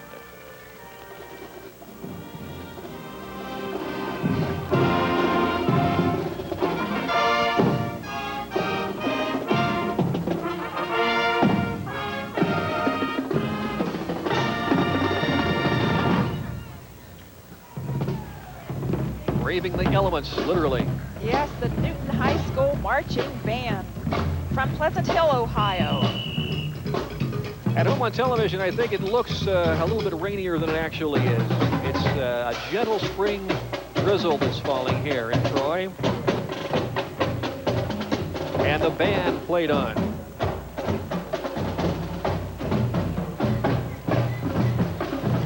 This truck was designed and decorated by Kevin West and Tony Fessler of Pleasant Hill. Pleasant Hill Super Cities team and the Newton trustees are on the truck. The Super Cities team captain is Amy Schatzley. In the preliminary round, starting at 12:45 this afternoon, Pleasant Hill takes on Bethel and Miami East teams. The Newton trustees are clerk Tony Fessler, trustees Roy Schweitzer, Ray Weaver, and Sam Roeder. Is there any truth to the rumor that ESPN will be covering the sporting event live today? Yeah, well, I don't think so. Television 8, though, in Troy, or public access, is that going right? to do it. They really are. Okay. Steve Dunn and his crew are going to be there. Hey, good luck, Super Cities team. Good luck, Super Cities. And they're cheerleaders. They always win the Spirit Award. They have so many people from Pleasant Hill come in and cheer them on. Well, let's see. We have a fire truck here from one of our Miami Valley communities, Pleasant Hill, Yes, in fact, the the fire Newton Township Fire Department. Jim, the fire truck is a 1989 Pierce pumper and was purchased last August by the Pleasant Hill Newton Township Fire Truck. Bob Kite is fire chief. And behind them, the Garden Gate Realty Float. Garden Gate's a member of the Miami County and the Dayton Area Board of Realtors. Garden Gate is located on Norwich Road just off West Main Street in Troy. 25 active salespeople participate in their communities, churches, and civic organizations. People are saying hi. Now, the Miami Valley Buggies Unlimited Incorporated. And organized back in 1987, in fact. They have 20 members participating in car shows and cruises and camping activities. This doesn't look like much fun, does it, Sharon? Oh, boy, like look at that. One wet puppy there. One wet puppy. The club is family-oriented, and according to Paul Thacey, the president of the club, this is a fun group. How could you tell, huh? How can you tell?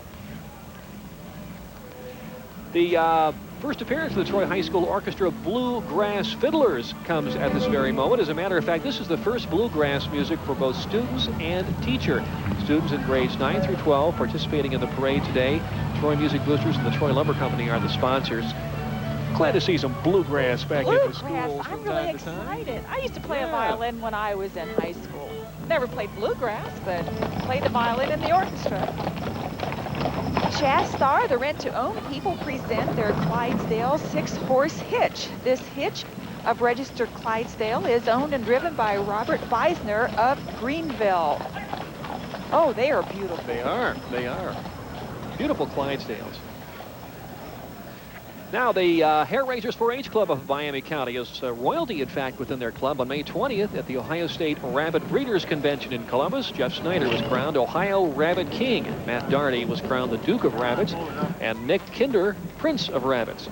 Hair Raisers 4-H Club members show pedigreed rabbits on both state and national levels through the American Rabbit Breeders Association. Currently, 5 national champion satins are owned by members of the Hair Raisers 4-H Club of Miami County. Of course, they were very active a few months ago during Easter time. Yes, they were. Or should have been. Well, Or they that seemed were. like a funny thing to say at the time. Maybe. Well, you know, this is quite an accomplishment for members of this club to have so many national champions within the club. They're very, very active.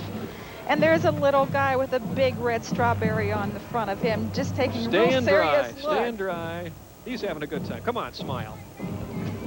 And all the colorful umbrellas here on South Market Street in downtown Troy, Ohio for the 1990 Troy Strawberry Festival Parade. These folks haven't given up, have they? Now look up here. We can see somebody Can we who's see? staying Who do we dry. see? Yeah, he's Is he staying dry, but sleeping? watching the parade. Look at that Leaning little over, guy. having a good time. Yeah.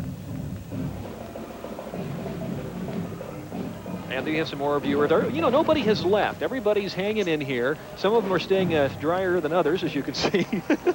But these folks who have come to the 1990 Troy Strawberry Festival just aren't giving up. It's not that much of a rain. It's a gentle spring rain. And, of course, we're kind of cowards. We're here under the umbrellas. If we don't poke each other in the eye with our umbrellas. I wasn't going to mention this, but the water from your umbrella has been running down my back. Hey, Charlie. listen, I've got water running down my leg on this left side. We are really having a good time here. At the Troy Strawberry Festival Parade, we're still going. There's going to be a lot of activities go on. The levee this afternoon will have all kinds of strawberry items for you to eat, so come on to Troy. We have a marching band here from Mendon Union High School in Mercer County. They're led by director Leanne Snyder. The Mendon Union Pirates are qualified, have been qualified 7 times for the state marching band finals. They received 4 excellent ratings and 3 superior ratings. The band's composed of students in grades 7 through 12. About half of them are in junior high school. I like the colorful t-shirt. Yeah, that's nice. That's a nice touch.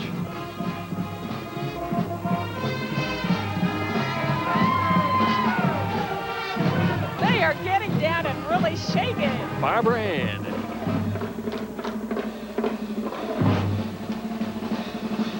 Monarchs and then the Beach Boys back in the early 60s had that song.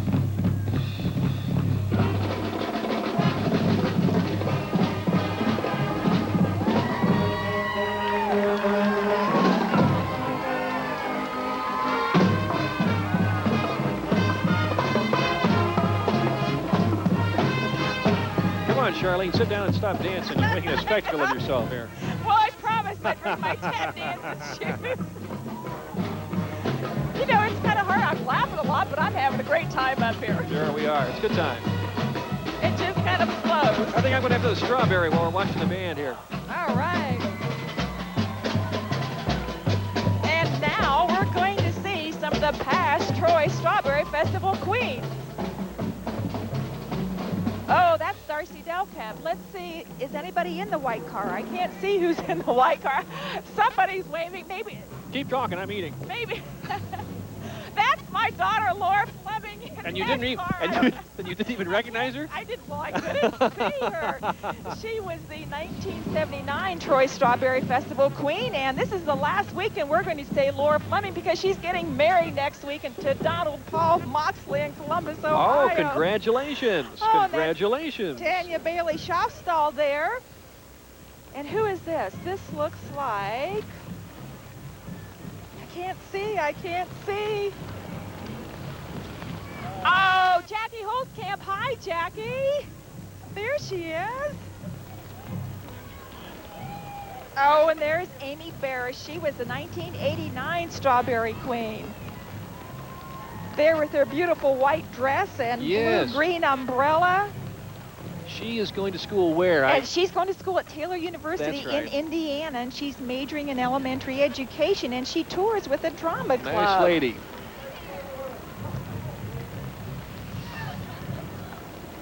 Okay, Kessler Pavilion. is located on County Road 25A across from Detmer Hospital in Troy. Loving care is given to 150 residents by the 125 employees of Kester. This year's King and Queen are Leon Banning and Lillian Perk. And that's service, folks, on skates coming to you. Strawberry shakes and strawberry sundaes delivered on roller skates. Now this is the 10th annual Country Concert 90 coming up at Hickory Hills Lakes in Fort Loramie. That's July 6th, 7th, and 8th, and I certainly expect to be up there for that. That's a good time. A host of country stars, including the red-haired stranger, Willie Nelson. Tanya Tucker will be there.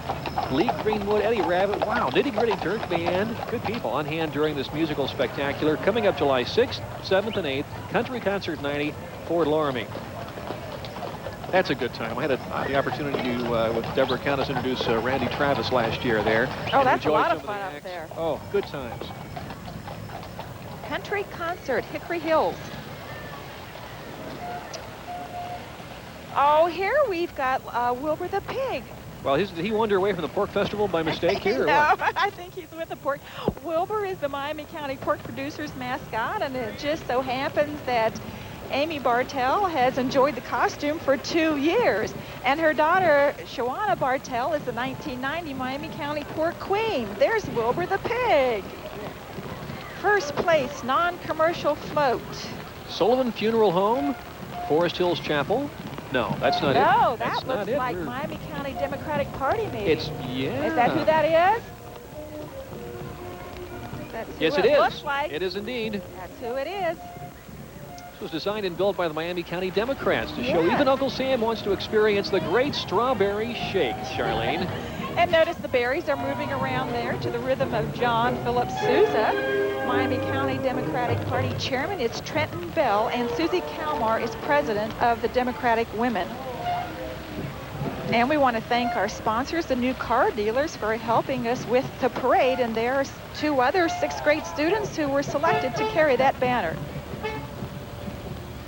Oh, there's Bob Nestle. He just went by to There he status. is. Representative Netzley. Hello. Okay, the parade continues as the rain continues as well, but although it's picked up in pace a little bit, still not a storm by any sense, in any sense of the word, and it's a gentle rain, no wind to speak of, no lightning to speak of, but it's getting a little damp here, It's a little Charlie. damp. Miami County Shrine Club up here. The Miami County Shrine Club operates under the guidelines and rules of the Antioch Temple of Dayton. The club meets at different locations in Miami County on the 4th Thursday of each month, and their purpose is to support 23 children's hospitals. President is Edward C. Jones, Vice President Donald Motter, Treasurer E. Doc Swan, and Secretary Howard Kirst.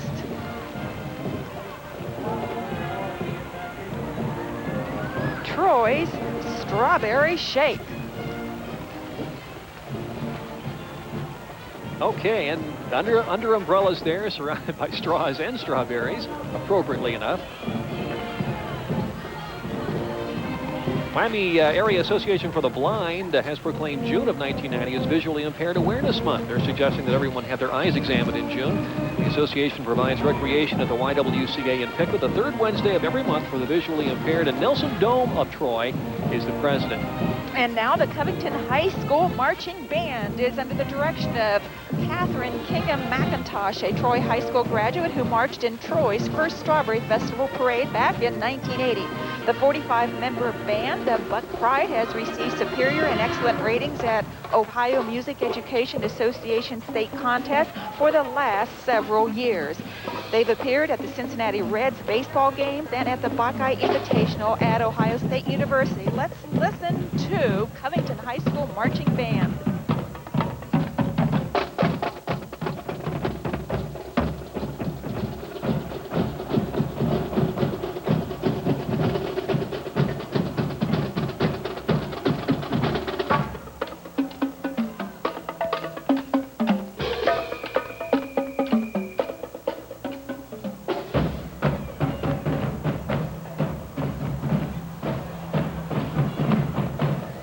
And behind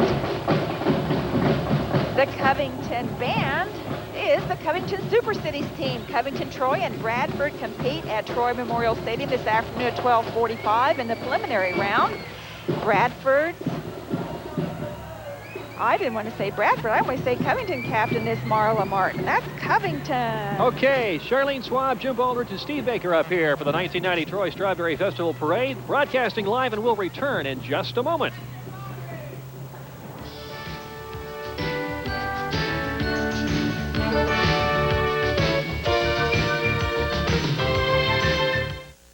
We sure learned a lot in school this year, and we learned a whole lot of neat things outside of school, too. I really like going to the senior care center and visiting with all those nice people. We sent cards to sick children in the hospital. Our teachers are the best. They taught us to help one another, especially when we make mistakes. It feels like we're a big family that cares about each other. I can't wait till next year. Teaching values for a lifetime. Dayton and Northern Area Catholic Schools. Midas is coming at you with value by the truckload, announcing the biggest news to come down the road in a long time. It's Midas-sized days, and right now you can get a Midas muffler for your foreign or American car at 25% off the price of the muffler. 25% off, installed and guaranteed. For clean and quiet driving, take advantage of our value and quality and these Midas-sized days before they quietly disappear. Nobody beats Midas. Nobody. I weighed 361 pounds. Today I weigh 202. With Moore's Computer Diet, it's a very balanced program, giving you a very good selection of foods to eat. The instructors gave me the confidence and the motivation that I needed. I've lost a total of 92 pounds and have gone down 6 dress sizes with the help of Moore's Fitness World. Moore's Fitness World is your 24-hour fitness connection. Join now for only $69 a year. That's 24-hour convenience and real Nautilus for only $69 a year. Here, St. John's United Church of Christ lawn chair drill team has been in the parade. What began as let's do something in the Strawberry Parade turned out to be a yearly event. The drill team keeping their step to Jim Riley's drum. Nope, that's Deanne Riley's drum. March in the Inglewood Fine Arts Festival Parade tips Mum Parade and captured a first-place trophy at Minster Oktoberfest. The members' children are in the wagon behind the drill team, ready to supply water, spare chairs if needed, and a first aid kit. Dr. Alan Fluent, minister of St. John, said he's really proud of this group. And you're watching live coverage of the 1990 Troy Strawberry Festival Parade on Television 7, WHIO, Dayton, Ohio. And we've got a few drops of rain in the air here, as you can tell, but everyone's having a good time. Hi, kids. My show's been all wet for years. This is nothing new. Hi. WONE's float in the parade. Howdy. Some radio station, I understand. Yes, we know it's a radio station. Yeah, Bucks Braun and John Reeder there riding the 25-foot fiberglass Big Red radio, a combination radio and broadcast. We're going to turn this thing into an arc in a little while and tear off by 2. Howdy. WONE recently celebrated their 21st year. Good to see y'all.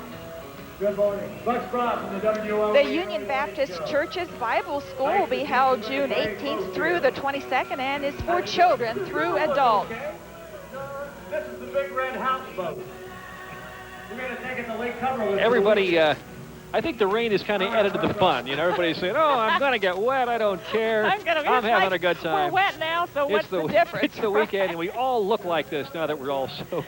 This is the first place commercial float, and that's Heartland of Piqua that brings us this float with our old-fashioned soda shop and Care Bears. The sound on the float is produced by a Nickelodeon. Those Care Bears are having a good time. They're shaking. They're doing the strawberry shake, aren't they? Strawberry shake. They certainly are. And behind the Care Bears, there are some more clownish type folks. These are the Jam, Jesus and Me clowns, or as they like to call themselves, just Jam, formed in 1986 at the Huber Heights First Baptist Church. Jam performs dramatic and comic skits for area churches, preschools, vacation Bible schools, and other child and adult functions. Jam representative Nancy Hutchins said they love to march in parades, especially the Troy Strawberry Festival Parade. Shaking up those strawberries.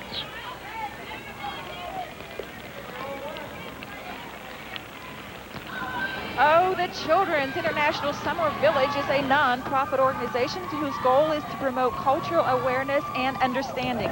4 programs include the Village, Interchange, Seminar, and Local Work. Children are ages 11 to 18, and they participate in programs with adult supervision. This summer, delegates will travel to Japan, Belgium, Sweden, Chile, the state of Mississippi, Michigan, and Washington, D.C. Students from Sweden, Argentina, and Mississippi will be visiting Troy this summer.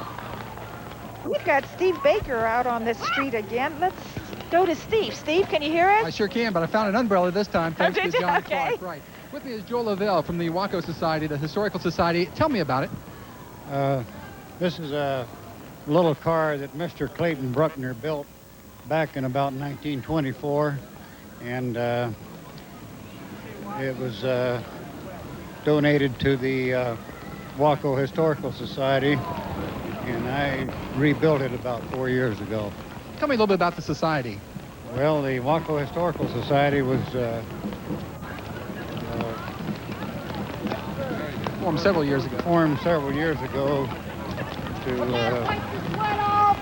honor the people that, you know, that's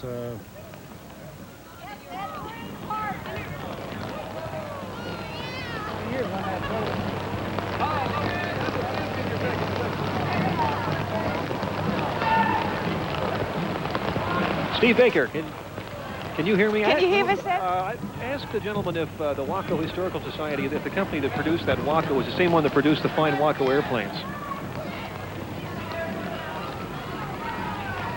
Okay, we've lost we've lost it, but yes, it was. To answer your question, great. That was Clayton Bruckner, and he was president of WHIO Aircraft Company in Troy. I see. Okay, yes. Okay, and now the Gem City Dog Obedience Club was established in 1967 and trains people to train all breeds of dogs to compete in UKC and AKC obedience trials. The club also provides puppy and beginner classes for the general public 4 times a year.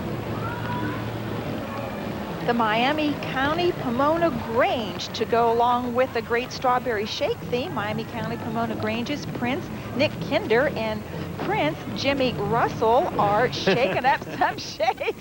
Oh, they're shaking up some shakes. County Ambassador is Jennifer Swigert, and County Princess is Sarah Erbaugh. And they were second place in non-commercial, Charlene. Okay. They can just pass one of those shakes up this way if they would like. Yeah, we can. Well, we've got some strawberries left, Jim. We'll wait a little bit. These Honda Gold Wing training touring motorcycles are ridden by members of the Chapter K Gold Wing Road Riders Association. Chapter K members attend regional and national rallies and support the Miami County Family Abuse Center and Riverside School. Fort Laramie's coming up next. There they are. The Fort Laramie High School Marching Band is from Shelby County. The 85 member band is directed by Frank Turner. They participate in the Sydney Mayfest Parade, Fort Laramie's Memorial Day Parade, and give 4 concerts throughout the school year. In March, the Redskins competed in the Ohio Music Association Band Contest. Ladies and gentlemen, the Fort Laramie High School Marching Band.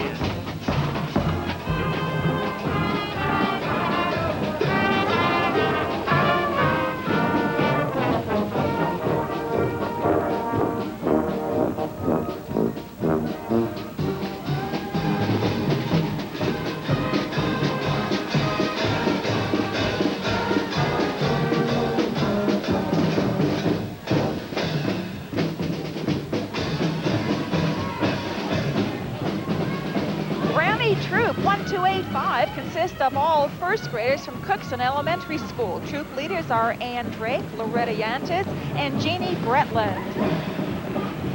They're still waving. They're still having a good time out there. That's about them. A few raindrops, those brownies are tough, aren't you, brownies, huh? Oh, here's Dottie. Love her. Oh, she's been here every year. Dottie, Penrod, and the Country Four will perform tomorrow at the festival site, center stage at 3:15. Dottie has been in the parade every year, as I said, and that means she's been here for 11 years, and at the festival, this will be her 14th year. Well, they're having a good time despite the rain. Did not dampen those spirits one little bit. Everybody those fellas have decided they're going to get wet. What the heck? It's just, they're going to get dry again. Yeah, it's no big deal. This is the Trans Am Club. Dayton chapter was formed in 1978. Club members participate in area parades and car shows. This August 25th and 26th, the 6th annual Trans Am Nationals will be held at the Dayton Airport Inn. Last year, over 175 Trans Ams were on display. These are the Ohio Nomads now, just passing us by, camping, coaching, and companions. That's what that's about. The Ohio Nomad Rally Masters are Marvin and Ruth Bowman. And according to Lloyd Schroyer, it's a great way to travel. Those nomads, your bed, your breakfast, your belongings just kind of stay right with you. Good place to be inside right now, too. Look. Boy, they've got it. They've got their bed, breakfast, pillows, blankets, jackets. They're in there sipping coffee right now, nice and dry. The Ohio Nomads. More lovely older cars here now. Definitely. Oh, J Bond 1 is the license plate on that. That's first vehicle in line.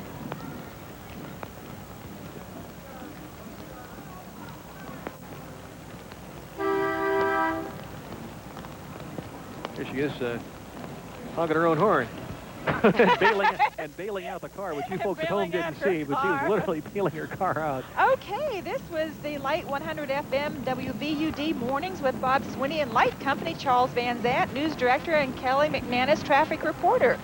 Frederick, the 1931 Pierce Aero convertible touring car is owned and driven by Paxton Mendelson of Dayton. That's who those folks were. That's who they were. Yes, that's who they were. We should mention our FM affiliate, K99.1, is doing periodic reports here from the Troy Strawberry Festival, and kind of zeroing in, I think, on hovercraft activity this afternoon. So that'll be something to listen for on K99.1. Some more classic cars coming along here. Oh, there's one with a special cooler hooked on behind. That's a Coca-Cola cooler, an old-fashioned Coca-Cola cooler.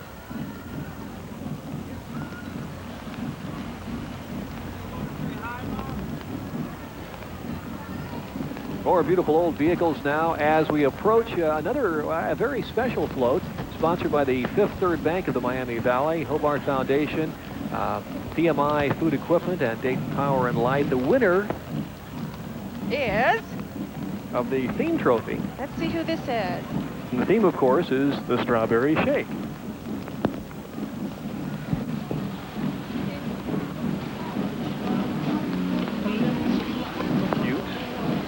What does that say? Strawberry Shake, East Side. Oh, yes, that's okay. the East Side float. According to Sharon McLean of East Main Street, this float features the children of the neighborhood and was constructed by a group of fun-loving neighbors from the east side of the tracks. That's the first year they've been in the neighborhood float competition, and they've won it. All right, two little girls looking at him. He's smiling, wet, but having a good time. Yeah. Channel 22's float is up next. May Lee and Cornell Bernard from Dayton's WKEF Television Channel 22. May joined TV 22 last March, was responsible for the week-long series on cosmetic surgery entitled Forever Young, and she'll be one of the celebrities WKEF's 19th annual celebrity charity auction.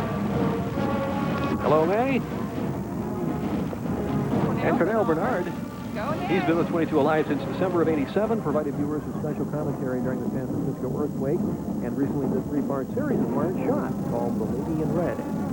I didn't know he was out there for the San Francisco earthquake. We could have gotten together and compared notes. And now the Miami County Junior Miss just went by. That was Casey Sue Cisco. She was a senior at Piqua High School. This is the Piqua High School Alumni Band. And this is the 20th year for them. They've been together for 20 years and been performing in the area. Under the direction of Richard R. Alberts, the Piqua Alumni Band marches in our Strawberry Parade, the Tip City Month Parade, the Mr. Oktoberfest Parade, and one of Piqua's high school's home football games. There are 50 members in the band. Let's listen.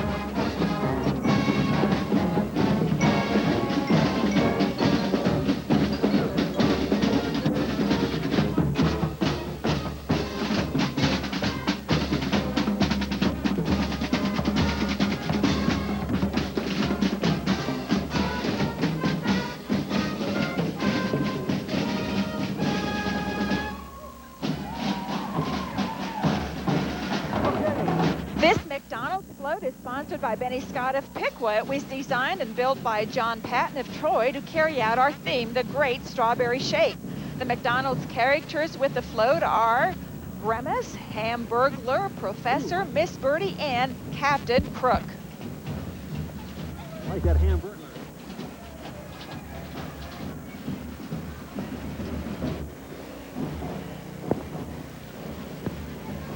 There's a big strawberry shake on the back end of that float, and it is shaking around. Okay. WDT and TV's oh boy, I didn't say that right. Meteorologist Brian Davis, I think the raindrops are getting on my tongue, works with the weather check operation and does the weather report for 2 News at noon and on weekends. Brian is a Troy native, a graduate of Troy High School, and a member of the American Meteorologist Society. I'll be back in The Smiling Faces, the very first 4-H unicycle club in the United States, is from the Findlay, Ohio area. Riders are 4-H members, honorary members, and advisors. Their ages range 4 to 50. The unicyclists participate in parades throughout Ohio. They've appeared at the Orange Bowl Parade, the Independence Day Parade in Washington, D.C., at the Celebrate the Seasons Parade in Pittsburgh, the Aquatennial Parade in Minneapolis, and the Salute to America Parade in Atlanta. Each year, members compete at the National Unicycle Convention. We are happy to have them back again this year. I'm always amazed by this, Charlene, and people on one wheel like that and balance and bicycle along. I guess it's, oh, there's one who had a problem with the rain there. But it amazes me that people can get up there and stay up there, and to do it in the rain is challenging. Just climbing on top of one of those. You know what they do to get down is they lean against a tall building and just kind of slide down and let the wheel come out from underneath them. They've come a long way to be in our parade, and we want them to know we really appreciate it. It is indeed great to have them here. And juggling at the same time, that one fellow was.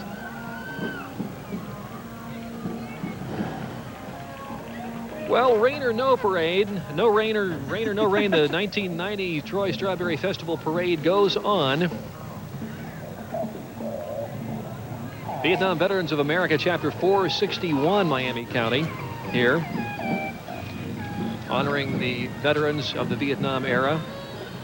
And their really all theme veterans. this year, yes, Jim, their theme this year is Vets Helping Vets. They are committed themselves to helping other veterans as much as possible. And of course, they are from the William H. Pitson Barger, Chapter 461 of Miami County, Ohio. And the guard marches with the POW MIA flag to the rear of the chapter colors to indicate support of finding, if indeed we do have more missing in action prisoners of war in Indochina, what was once Indochina.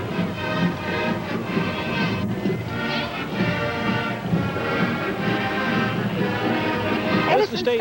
Go Yes. ahead, Jim. Okay, Edison State Community College in Piqua is making its first appearance in today's parade. Students on the float represent a few of the college's 50 different student activities and academic programs. As a community college, Edison offers freshman and sophomore liberal arts transfer courses, which can serve as the first 2 years of any bachelor's degree.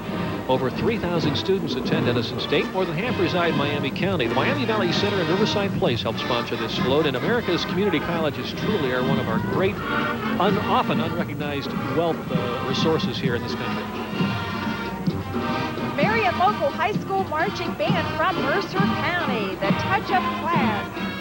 They are led in today's parade by Field Commander Kim Bollenbacher. This award-winning band has had 6 consecutive years of superior ratings at OMEA state marching finals. In the last 6 years, they received 13 Grand Champion Awards. Wow. Let's listen.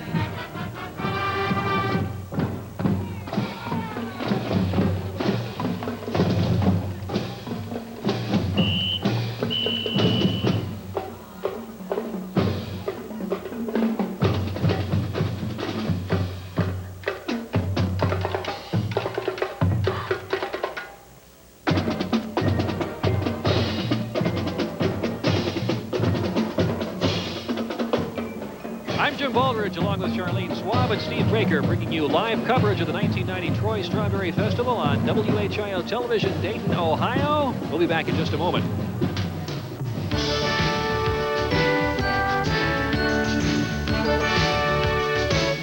No one had to say it, My chemical dependency problem was obvious to my daughter and my boss. And to me. So I called Detmer Hall and they understood. A life may depend on your willingness to act. You can find freedom from alcohol and drugs in the privacy of Detmer Hall, beyond the city in a natural setting near Troy. For confidential assistance, call 1-800-545-5024. Detmer Hall. Help for today. Hope for tomorrow. Why should you go to Loop Isuzu? For the truck of it. For the fun of it. For the versatility of it. For the cost of it. For the sport of it. For the pick of it. Or just for the heck of it. For all those reasons, you should go to Loop Isuzu. For the ease of it, just off I-675 Exit 4 Loop Road across from Ball Chevrolet.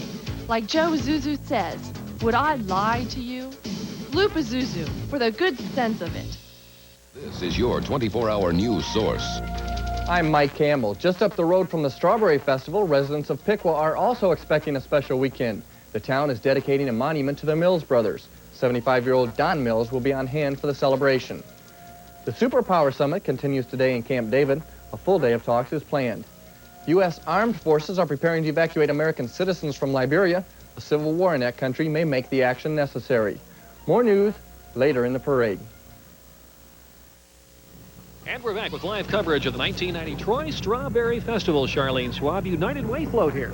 Yes, it is, Jim. The Troy United Fund is proud to present for the first time its new cold air balloon. The balloon will be on display at all 1990 Troy United Fund campaign activities. The Boy Scouts, Girl Scouts, and Campfire members walking with the balloon represent 3 of the Fund's 22 agencies. Ann Baird, 1990 campaign chairperson, is riding on the float. A cold air balloon. A cold air balloon. First time ever, Jim.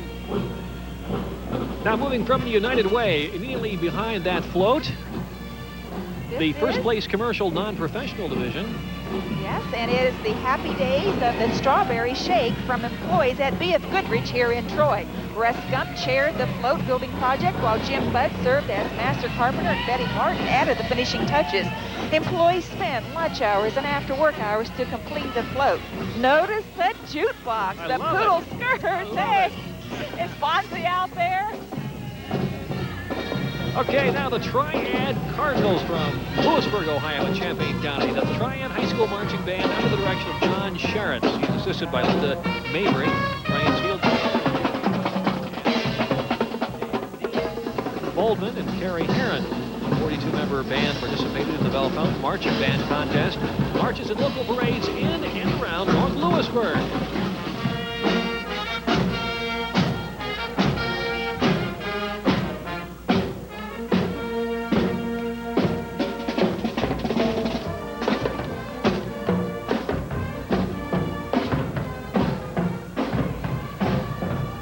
Now, veterans of foreign wars passing us by. VFW Post 5436 in Troy. Color guard consisting of Korean and Vietnam veterans. And backing them up, Shaboom. Shaboom. Greg Couch, Tom Collins, Greg Sigler, and Tom Caldwell, all from the Miami Valley area, will entertain us tonight with their rock and roll oldies at 8:30 in Troy Memorial Stadium. Tickets to the concert are $1 and can be purchased starting around 6 tonight at the stadium. The 2 40-minute shows will feature such songs as At the Hop, Shaboom, Rock Around the Clock, Good Old Rock and Roll, and many more of your 50s and 60s favorites. That's Shaboom tonight at 8:30 in Troy's Memorial Stadium. And of course, you and I, Charlene, are too young to remember any of that, but it is good music. Troy, Ohio Southwestern Historic District presenting the following. Shaken up with the town and high school pride. Steve Baker is with the float members. Let's find out what's going on there. Steve. Diane Miley, I didn't recognize you. Oh, it's because we're so wet, but we're having a great time. Tell me about the float. How many hours? Well, several thousand. We've been working for about 3 months. We had our float at the fairgrounds the past couple of weeks. We got a core group of about 6 people and several dozen others. And we all helped. We worked real hard and we had a wonderful time. And even though it's raining, it's still worth it. I think you outdid yourself this year. I think we did. But we still had a good time. Very good. Thank you. Thank you, Steve. Miami County unit of the American Cancer Society is sponsoring this car. Tammy Yaley is the 1989-90 nurse of hope for the Miami County unit of the American Cancer Society, symbolic of the medical profession's commitment to cancer patients. And she's with her 5-year-old daughter, Brianne. Piqua Dog Club's coming up here. Yes, oh, there's a they dog club are. member if I ever saw one. Yes, they are, and they say they've been training people to train their dogs for 18 years. They hold 4 9-week sessions each year at Upper Moat Park in Piqua. This June 24th at the park, a fun match is scheduled. Dogs are judged and awards are given. The Piqua Dog Club meets every 3rd Wednesday of each month at the Miami Valley Center. Some beautiful animals out there. It is not raining dogs and cats here. No, it's just raining dogs. It's dogs, so Right. that's a gentle rain. Some of the utilitarian type folks here. I think they belong to the dog club. That's their little pooper scooper. And a beautiful old Model T Ford 1923 touring car, originally shipped by Boxcar, in fact, to a Ford dealer in Somerset, Kentucky.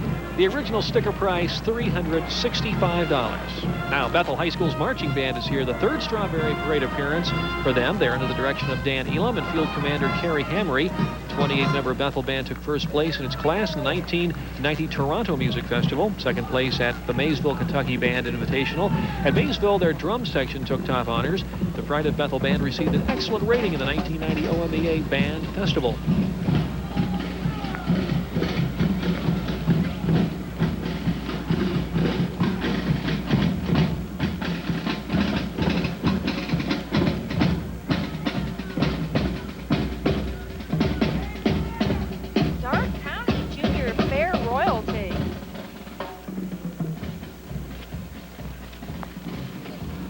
We have the king and the queen of the Darke County Junior Fair. King Dale Brandt is a graduate at Ansonia High School, attending Edison State College, the son of Mr. and Mrs. Mike Brandt.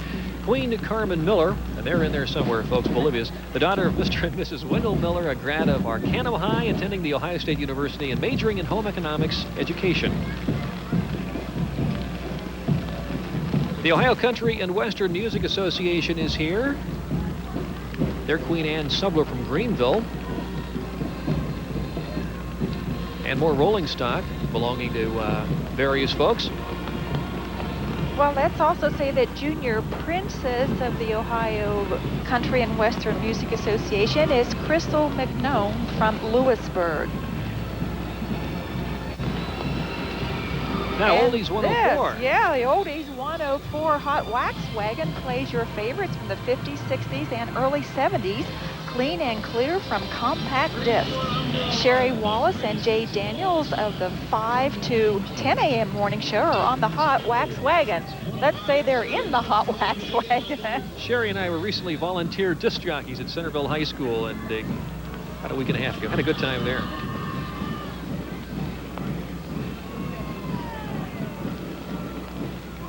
Shake, rattle, and roll. These folks were the winners in the best decorated bed last night in the Strawberry Festival bed race. Sally Taylor did a live report for us at 7 o'clock on that. I remember that. Yes, she did. 17 teams competed last the bed night. race.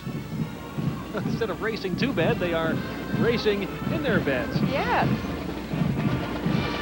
17 teams competed last night. The winners in the division, first place St. John's United Church of Christ, a winning time of 1 minute 12.12 seconds. Second place American Honda, 1 minute 14.66. And now the Troy Junior High School Marching Band is under the direction of Michael Gallagher. This is their 2nd appearance in the Strawberry Festival Parade, and the band's 7th and 8th grade students practiced several weeks to prepare for this performance today.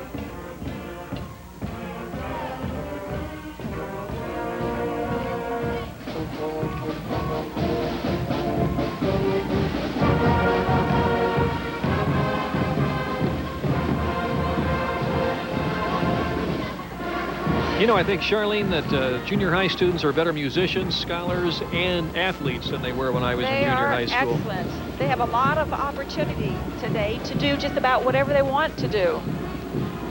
This is Troy's Hardy's float. A It's Toys tasty. Hardy's employee Sheila Honeyman designed and pencil-colored hundreds of tray liners to be used this weekend at Hardy's on West Main Street.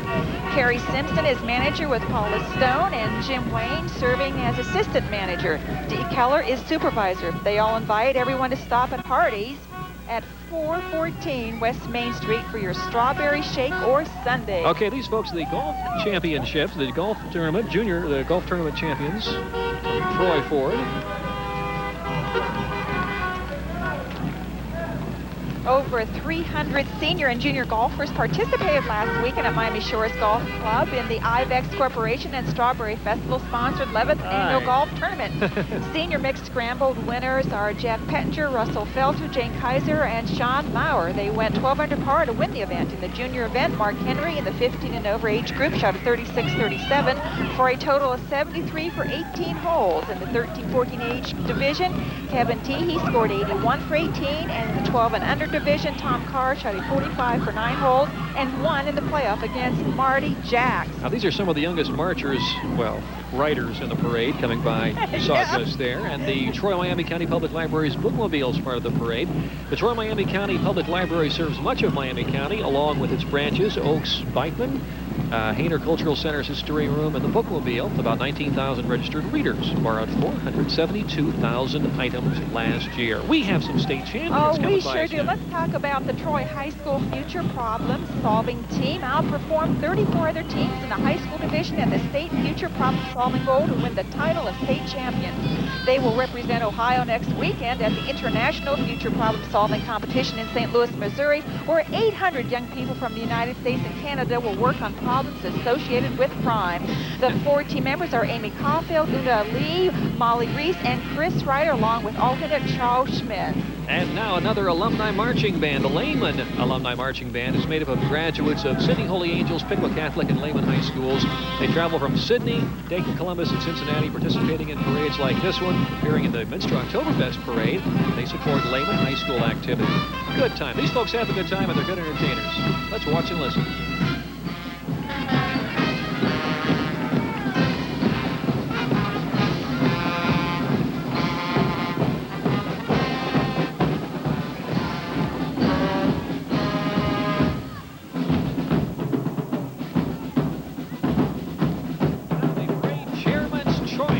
Up. Whoa, right over top of our camera.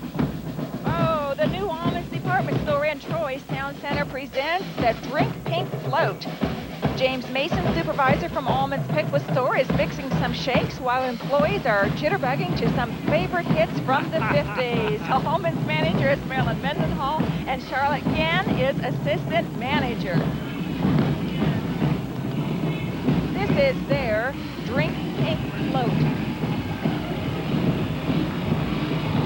They're having fun, Charlene. Everybody's having a good time. Everybody's having fun. I'm having fun. Are you having fun? I'm having a great time. I hope everybody else is having as much fun as I am. I think everybody is.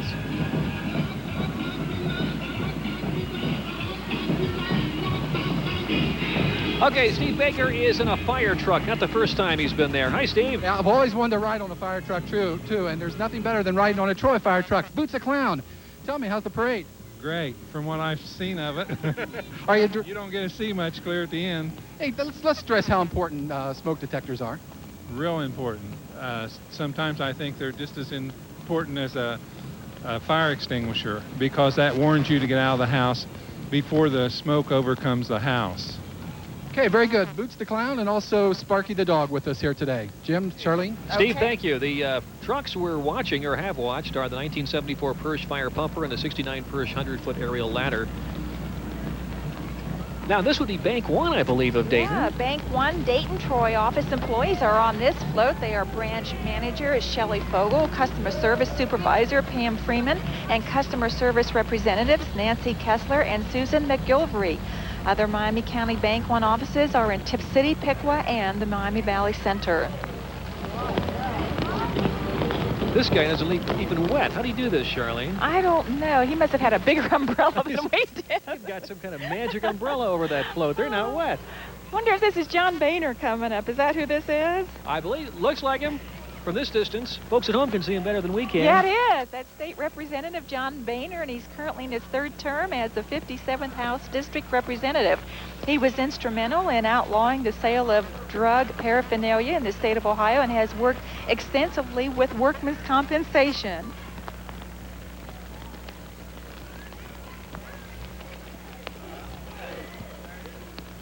Okay. The United States Karate Federation was formed in 1985 and is under the direction of Master Ray Roberts, 5th Dan black belt in the style of Taekwondo. The Federation's locations are in Troy, Springfield, Piqua, and St. Paris. Oh, I tell you, the raindrops are getting to me, I think. These folks are not dry. No, they're not dry. You know, actually, the rain is sort of a fitting setting for the city Super Cities competition. I think a little rain and dampness on the field might make it a real challenge, a little more because exciting. they run, jump, hop, skip, shuffle, shake. That would be worth driving to Troy for, I think, folks. If you want to see what this. They're going to have themselves a time in Troy Memorial Stadium starting at 12:45 this afternoon. I want to see the leapfrog competition in the rain. It might be the slippery leapfrog competition so. in the rain. Miss your footing and get halfway to Piqua while I'm sliding. Right. The Upper Valley Joint Vocational Schools Train for Success represents vocational and avocational training for both high school and adult education. The JVS Train for Success was built by students in auto mechanics, welding, diesel mechanics, and auto body repair. Okay. And you know what? We have come to the end of our parade. parade. Let's talk about these people. 1990 chairpersons Jim and Naomi Hall, Section A chairpersons Chuck and Linda Jackson, Section B chairpersons Jack and Cindy Arthur, Section C Jim and Linda Daniel, float chairperson Todd and Jill Grimes, bands chairperson George Snyder, and Jim Baldridge, Steve Baker, and Charlene Schwab. We're up here trying to bring you the live coverage. And I have to offer my greatest thanks to you, Charlene, for all the work you did in putting our notes together to let us all know, and our camera people know, and our director know exactly what we can expect and who's in the parade. We'll return with more live coverage from the 1990 Troy Strawberry Festival in just a moment.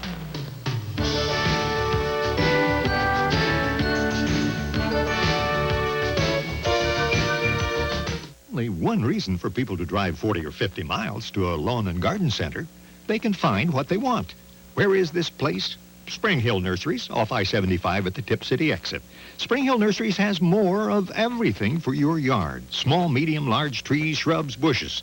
No one devotes as much space to a lawn and garden center as Spring Hill Nurseries. The selection tremendous, variety enormous, prices reasonable. That's why people travel to Spring Hill Nurseries. Plan your trip today. During Midas-Size Days, all Midas quality mufflers are 25% off installed and guaranteed. That's right. Nobody beats Midas. Nobody.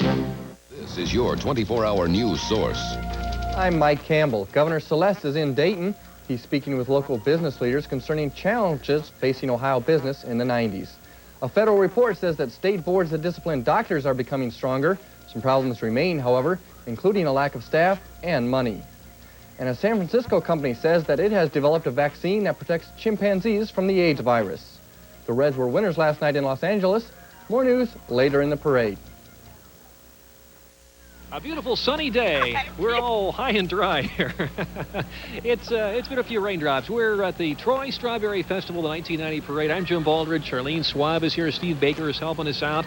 We've had a real good time. The parade itself is over, but your broadcast isn't over, because during the special report about an hour ago on the Bush-Gorbachev summit, the parade obviously continued to roll, and we continue to talk about what we saw. We'd like to show you what you missed now, just so you don't miss any of these fine floats. Charlene and Jim, here we go. Here we go. The Trojan Squares. The Trojan Squares are enjoying their strawberry shake while caller Jess Fugit is shaking them up. Okay, Jess. The 1933 Packard replica was built by Chuck Heslop of Tip City, and he and his wife are riding in the car. I came through the parade route this morning where the floats were all lining up, and these people were starting like at 7:30. Dancing already, Dancing and calling. They were having a great time. Okay, well, a good time, and moving through the parade while moving through their dances. Nicely decorated float, good music. Looks Looks like a good time, and that's, as Charlene Swab indicated, doing the strawberry shake. Miami County 4-H Lamb and Wool Club next up in the parade, pulling a wagon complete. Look at this. Now they're bringing some samples along for the kids. Mark and Debbie Bell are the advisors of the 10-member Miami County 4-H Lamb and Wool Club. The members show their market lambs and breeding stock at area county fairs, the Ohio and Kentucky state fairs, and this November they go to the International Exposition in Louisville, Kentucky. Now, check out these folks. A few people we know here, Jim. At the Channel 7 float, going by the reviewing stand in downtown Troy.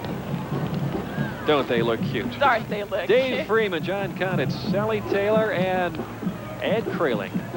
Sally was up here last night doing a few live shots from the square. Did I miss Joe? I missed Joe Parise. Hi, Joe. Where's Joe? There's He's Joe in the red behind Dave shirt. Freeman. I must have misidentified him. You know, Joe is a teacher at Troy High School also. Yeah, I knew that. He is a He is. nice guy. Nice fella and knowledgeable. Just good people to work with. Hello, Dave and Joe and Sally and Ed. How you doing?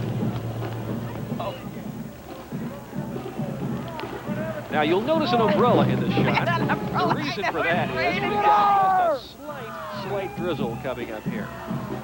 President of the Troy City Council is being honored here. Troy City Council President Peter Jenkins, in fact, has served on council since 1978. He's been president 7 of those years. He's Executive Vice President of D&P Industries on the Board of Directors of People's Savings Bank of Troy, Lincoln Community Center, and Leadership Troy. He's received Troy's Distinguished Service Award and Community Service Award as well. That was his wife, Ruth, also with him. The All-Stars Twirling Chorus under the direction of Melinda Spears and Alan Zunke. These twirlers are from Shelby, Miami, and Champaign counties. Many girls have won numerous awards in the solo and group competition. And the Miami East High School Marching Band is from Casstown, Ohio. The 80 Vikings, dressed in their royal blue and white uniforms, are under the direction of Scott Reese. Field commanders are Krista Griffith and Amy Bowser. The Miami East Band received a superior rating at the state marching band finals last fall, and they also played for President Bush when he was in Dayton. The Miami East Viking Marching Band. Let's listen.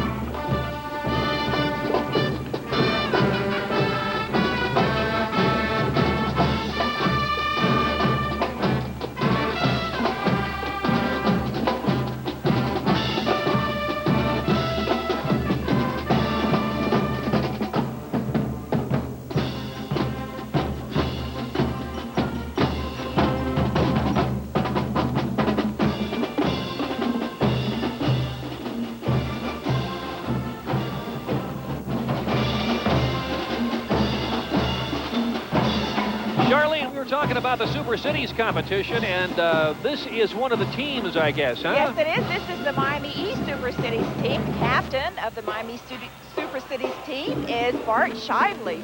Miami East will take on Pleasant Hill and Bethel this afternoon in the Super Cities competition. Now, in addition to some of the things we talked about, I notice there's also a leapfrogging competition that's part of this. There's all kinds of things. All Remember kinds that of Friendly things. Sunday we're going to build? The leapfrog, yeah, building the Sunday, socket. leapfrog, a sack race. And you have to be all kinds of really good, dignified adult dignified, things. yes. Yeah. You have to really be an athlete to do these events because they do have an obstacle course, and one of them is to walk on a balance beam. And there's no way I'd get on that balance beam doing this anymore. Well, what do we have here? This looks like a Corvette, not the old fire equipment, so let's check. Let's see who this is. Is this Jim Utrecht? I can't see. Yes, it is. I saw the sign on the side. Jim's the chairman of the board of the Troy Chamber of Commerce. Is James D. Utrecht. Jim received his law degree from the University of Cincinnati College of Law in 1977. He is a member of the Ohio State Bar Association, the American Bar Association, and the National Association of Railroad Trail Council. Now some people wearing dresses here. How about American Legion Auxiliary Unit 586? Okay, good to have them. For the past 20 years, the women in the Frankie Robinson American Legion Post 586 of Tip City have participated in parades throughout the Miami Valley. It's good to have them a part of the Troy Strawberry Festival Parade. We have just the slightest bit of mist in the air right now, so when you're thinking about how smart these folks look as they're dancing along, they're putting up with just a little bit of water. Not a lot, just a little bit. We're expecting it to blow over in just a matter of minutes. We hope so. We are confident. We know it's going to happen. These These little folks are the 1989 Little Miss Strawberry, and that is Lacey Adams of Covington. The little mister is Jake Strachan. There they are. In the back, under the umbrella. Under the umbrella. I had to really look to find out who they were. And happy birthday, Van Cleve School. The 1989-90 school year marked the school's 75th birthday. The Van Cleve School has served as a high school, junior high, and now is used as an elementary school. Now, this is not just a marching unit, but also a singing unit, Charlene. Is that right? Singing unit. They're singing Happy Birthday to Van Cleve School. Happy birthday to you. And of course, the 3/4 scale model of a San Francisco cable car was built by Joseph Patton of Troy. The car, named for his wife Ann, is built of plywood, fiberglass, steel, aluminum, and plexiglass. The car weighs approximately 2,680 pounds. And doesn't even require the cable. That looks like fun. I've ridden on that cable car a number of times. Joe and John take that to a lot of the area parades, and it seems like I'm always there. They say, come on, take a ride. So I do. Hi, well, Joe. I'd like Hi, to do Joe. that sometime. Hi there. Now, second place youth. This is one of the winners in the float competition, I would assume. It looks like it's the Cookson Just Say No Club. Approximately 184th, 5th, and 6th grade students are in the Cookson Schools Just Say No Club. Kristen Dankworth and Becky Grimes of Cookson thought of the float for last year's parade and came back again to spread the word of just say no to drugs. And that's what they're saying, just say no.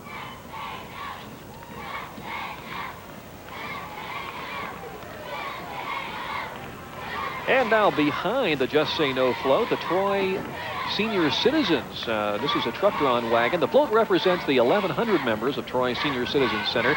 John Slonaker, retired music director of Troy High School, chaired the float building and was assisted by Ray Cheney, Red Felver, and many other center members. The Troy group is active in the Fun Timers, band, crafts, travel, sports, bazaars, recreational activities, lots of things. These folks have a good time, don't they, They Charlie? do have a good time, and they've got their kazoos, and there's John. Hi, John. And look at the berries and the big eyes. A little bit of rain doesn't bother these folks, Hey, does they're it? shaking it up, aren't no, they? They're just shaking it up, too. They're really shaking it up. Troy Area Chamber of Commerce president is Roy Carlson. He's been with the Troy Chamber since 1986, and prior to that served as president of Findlay, Ohio's chamber. Roy joined Mayor Campbell and others in the delegation to Takahashi City, Japan for the Sister City signing. We are also going to mention that he loves golf. He loves Hi, it. Roy.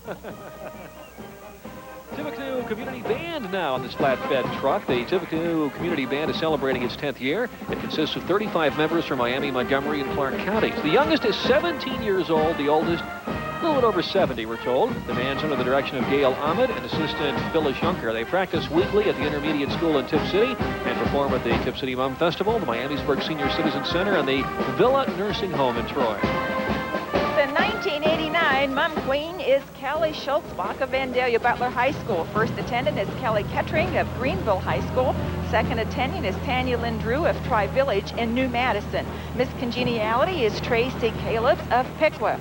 September 15th and 16th are the dates for this year's Mum Festival, which will highlight TIP's sesquicentennial. And will also be broadcast on Television 7, I understand. Yes, I understand that too. Daughters of the American Revolution. Piqua Lewis Boyer Chapter, Daughters of the American Revolution, and the Fort Pickawillany Society, Children of the American Revolution, are celebrating the centennial jubilee of the National Society of Daughters of the American Revolution. The 1990 Ohio Outstanding DAR member is Vice Regent Becky Miller of Tip City. The chapter's regent is Mrs. Terry O'Crutney of Tip City.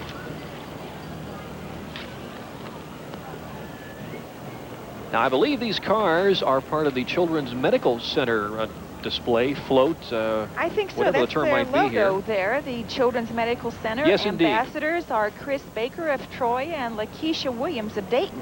Ambassadors are selected each year, and they serve from July 1st through June 30th. And this brings an opportunity to remind folks that the Children's Miracle Network Telethon begins tonight at 9 o'clock on Television 7, continues through part of the day tomorrow, and the funds raised go to help out children's hospitals, actually more than 100 in the Dayton area, and many, many more across the country.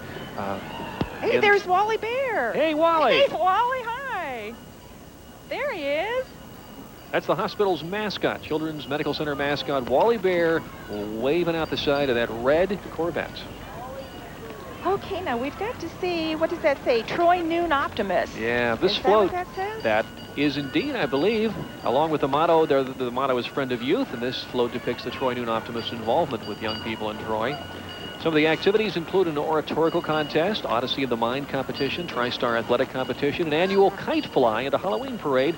Maury Wyckoff is the president.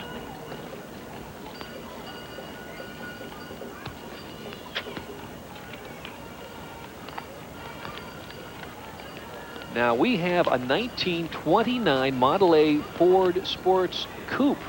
Who are these folks? These folks are Paul and Dolores Kearns of Troy in their 1929 Model A Ford Sport Coupe. Their grandchildren, Aaron, Alex, and Abby, are riding with them.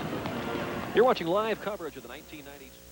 Well, that was not quite live. We recorded that earlier during the special report from CBS on the Gorbachev-Bush Summit. Jim Baldridge and Charlene Schwab now live at the 1990 Troy Strawberry Festival. And Jim, we'll be back in a moment with more live coverage of the 1990 Troy Strawberry Festival. Everyone else knew it. He was only kidding himself about cocaine. So she called Detmer Hall, and they helped me find the strength to be free of drugs and alcohol. Whether it's you or someone you care about, you can share the burden too. You can find the solution in the privacy and tranquility of Detmer Hall, beyond the city in a natural setting near Troy. For confidential assistance, call 1-800-545-5024. Detmer Hall. Help for today, hope for tomorrow.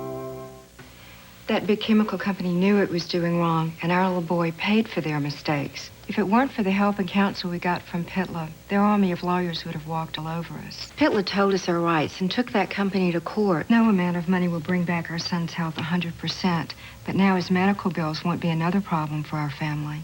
You can count on the experience of Pitla's attorneys. Call 1-800-63-PITLA. Pitla will fight for what's rightfully yours. This is your 24-hour news source. I'm Mike Campbell. Despite the rain the Troy Strawberry Festival is pressing on, activities will continue throughout the weekend. The rain is expected to continue throughout the day in the Miami Valley. In Texas, flooding from rainstorms remains a problem, and last night a killer tornado struck. 2 people died in that storm. Archaeologists in Texas are crediting all the flooding for uncovering a 250-year-old canoe. The canoe had been covered by tons of silt. More news later. Live from Troy in the 1990 Strawberry Festival on Television 7, Jim Baldridge and Charlene Schwab, and we have someone to talk to someone. Yes, Steve Baker's going to talk with Nicole Burton, the 1990 Troy Strawberry Festival queen, and her court. Steve? Well, I have the entire court with me. Now, take a look. What's the difference between me and these 4 lovely women? 1, 2, 3, 4, 5. I'm wet, they're dry. Now, how did you do it, Nicole? We ran into the camera shop across the street and watched the parade on TV. Well, that's good that you watched it on TV, but that's not fair, is it? No. What was your reaction when you were crowned the 1990 Strawberry Festival queen? I was really surprised. It was really an honor. It was just astonishing, you know, that I got to be queen this year, so. We should add here that you're a senior at Piqua High School. What's in your future? I'll be attending Bowder Fashion College in Atlanta, Georgia. Well, I'm going to go into fashion merchandising. What about the Strawberry Festival? What have you enjoyed so far, and what are you looking forward to other than a dry festival? So far, I've enjoyed all the parades, and like we've had dances leading up to the festivals and all kinds of activities. And hopefully today I'll get to enjoy some real good strawberry food. And you do like strawberries? Yes, I do. What do you think would be your favorite? What do you want to try first? What about the strawberry pizza? I don't think strawberry pizza. I think strawberry pie with lots of Cool Whip. Okay, let me go down the line here and just introduce yourselves and tell me where you're from. I'm Kristen Scudder, and I'm from Tippecanoe High School. And what grade? I'm going to be a senior next year, so I was a junior this year. Okay, enjoy the festival. And you are? I'm Kendra Carpenter from Bethel High School, and I'm a junior. You're a junior. Okay, and you are? Mandy Johnson from Miami East. I'm a junior. Okay, and you? Casey Cisco from Piqua, and I'm a senior. Nicole, what kind of activities will you be involved in between now and next year, as far as the Queen? As far as the Queen, we have Dayton Air Show Parade. We have all different parades and activities leading up to some other festivals around the area that we'll be participating in. And besides that. Well, congratulations to all of you. Now go out and get wet, okay? Jim, Charlene? Okay, Steve, thank you very much. I was looking for the difference, and I'm glad you mentioned that they stayed dry. And we got just a little bit wet, didn't we, Charlene? We got a little bit wet, but I think we went through the program okay. The parade still came, and we still talked, had a few problems, but other than that, it went through real fine. Well, it was a good time, and we hope you folks at home enjoyed the 1990 Troy Strawberry Festival Parade. On behalf of Steve Baker and Charlene Swab, I'm Jim Baldridge. It's been a fun morning, a little bit moist, but a fun morning. We hope you'll come to the Troy Strawberry Festival this year. Thanks for watching. Bye-bye. Bye-bye.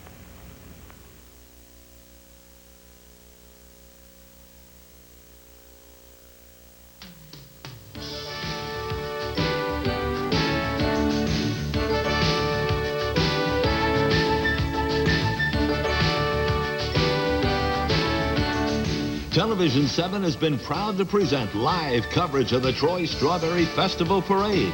Brought to you by Spring Hill Nurseries, Tip City, only 15 minutes from downtown Dayton, and by Upper Valley Medical Center.